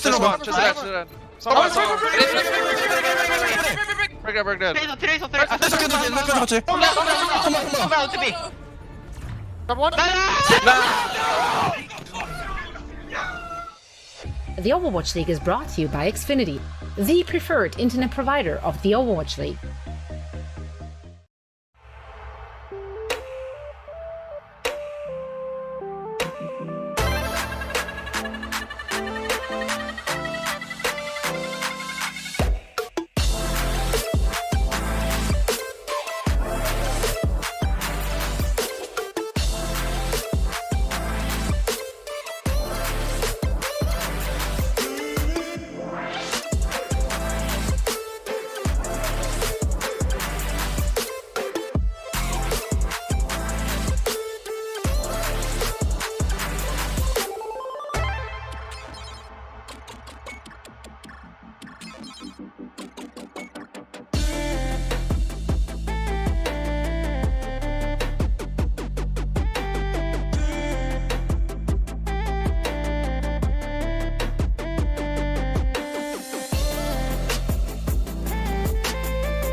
Hello and welcome back to Game Break, everybody. We're joined now by Masa from Atlanta Reign.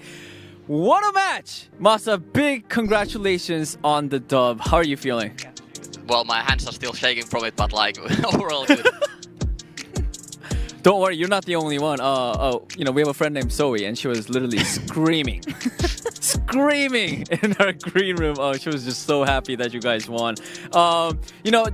Let's just start off with the first simple question. This match was very back and forth. Although you guys did get the win, I feel like Gladiators did put up a really good fight. But how were the Atlanta Reign able to clutch the win at the end?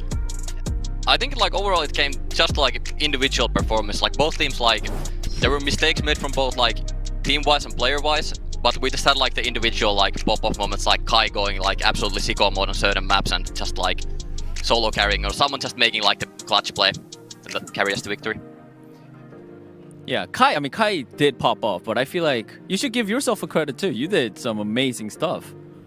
Well, a little bit of on and off. There was some trolling included in King's Row, but like I made it up in the later maps. All right, King's Row. That's my second question. I'll get to that very soon. But before that, I want to talk a little bit about the Gladiators as well.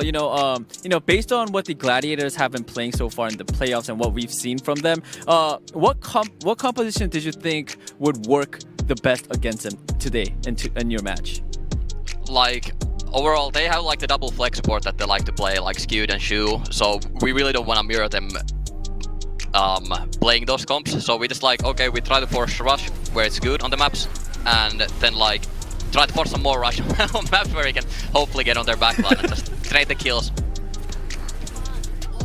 All right, and I think it worked really well. That's how you guys got the win. And now we're gonna go and talk about that King's Row thing. So to me, it seemed like you and Birdwing had sort of a constant back and forth, especially when Birdwing was on that Sombra on King's Row. What was going through your mind when that Sombra was just constantly marking you, and how were you able to, I guess, sort of win that mind game? You just have to do your Hail Marys before the match, and at the end of the day, it's just that mind games. If you let the Sombra like get into your head, like you start playing too afraid, and like you just have to hope that your team kind of like makes a juice enough target for Sombra to EMB, so you can like counter it with your beat. But like, it's every Sombra plays different, so you just have to like read the situation and hope it works out. All right. Yeah, Masa, that is actually it for my question. Thank you so much for such a fun interview, and again, big congratulations on the win today. Thank you. All right, thank you so much, guys. Let's go back to the deck. Let's do indeed. First, let's take a look at that sweet, sweet, sweet bracket. Oh. The Atlanta Reign are staying alive and they're waiting for their opponent, which will be either the Shock or the Chengdu Hunters. And unfortunately, the Gladiators are out. But what a way to go. They took it all the way to map number 5, round 3. It couldn't have gone any more clutch, even if they tried. I was just so impressed from both those teams. I think there were a lot of standout performances from individuals across the board who absolutely slapped. All right, this is absolutely no surprise. I mean, we were expecting a really hype match, a real banger, and that's what they delivered. Both those teams delivered that. But of course, the big question is, how did Atlanta Reign manage to clutch it out, gentlemen? I'm gonna put it simply. Okay. High ducks. He does, Doug. He does. A good duck. Yeah. It was a good performance by that was actually it. I don't know if we should say anything else at this point. I found it really funny in the Masai interview. He's like, oh, well, the strategy we came out with is we knew we couldn't mirror, so we're just going to play Rush. And where we couldn't play Rush, we're just going to play Rush, and we're just going to try and you can't fault them. The strategy that the Gladiators have is very good, and Atlanta Reign just need to play to their strengths, and they did that, and that's why it was such a back-and-forth series. I don't want to put salt in the wound for the Los Angeles Gladiators or the fans, but this is actually the 3rd time that the Gladiators have lost in Map 5 to the Atlanta Reign. It is so close and so back and forth between these teams time and time again.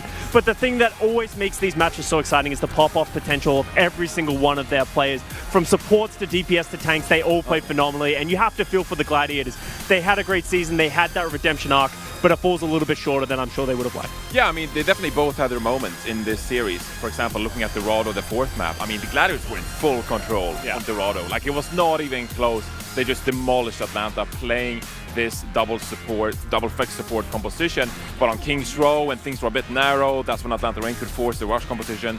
That is what they do best. And then they clutched up, of course, on Nepal, being able to play that Sanctum and do those rotations with the runner composition. I am really happy to see Atlanta Reign sort of breaking this hurdle as well. And of course they have beaten the Gladiators before, but what I mean is taking down these Wrecking Ball compositions against the Tracer Sombra here in the playoffs, because now you've taken down the stage 4 champions.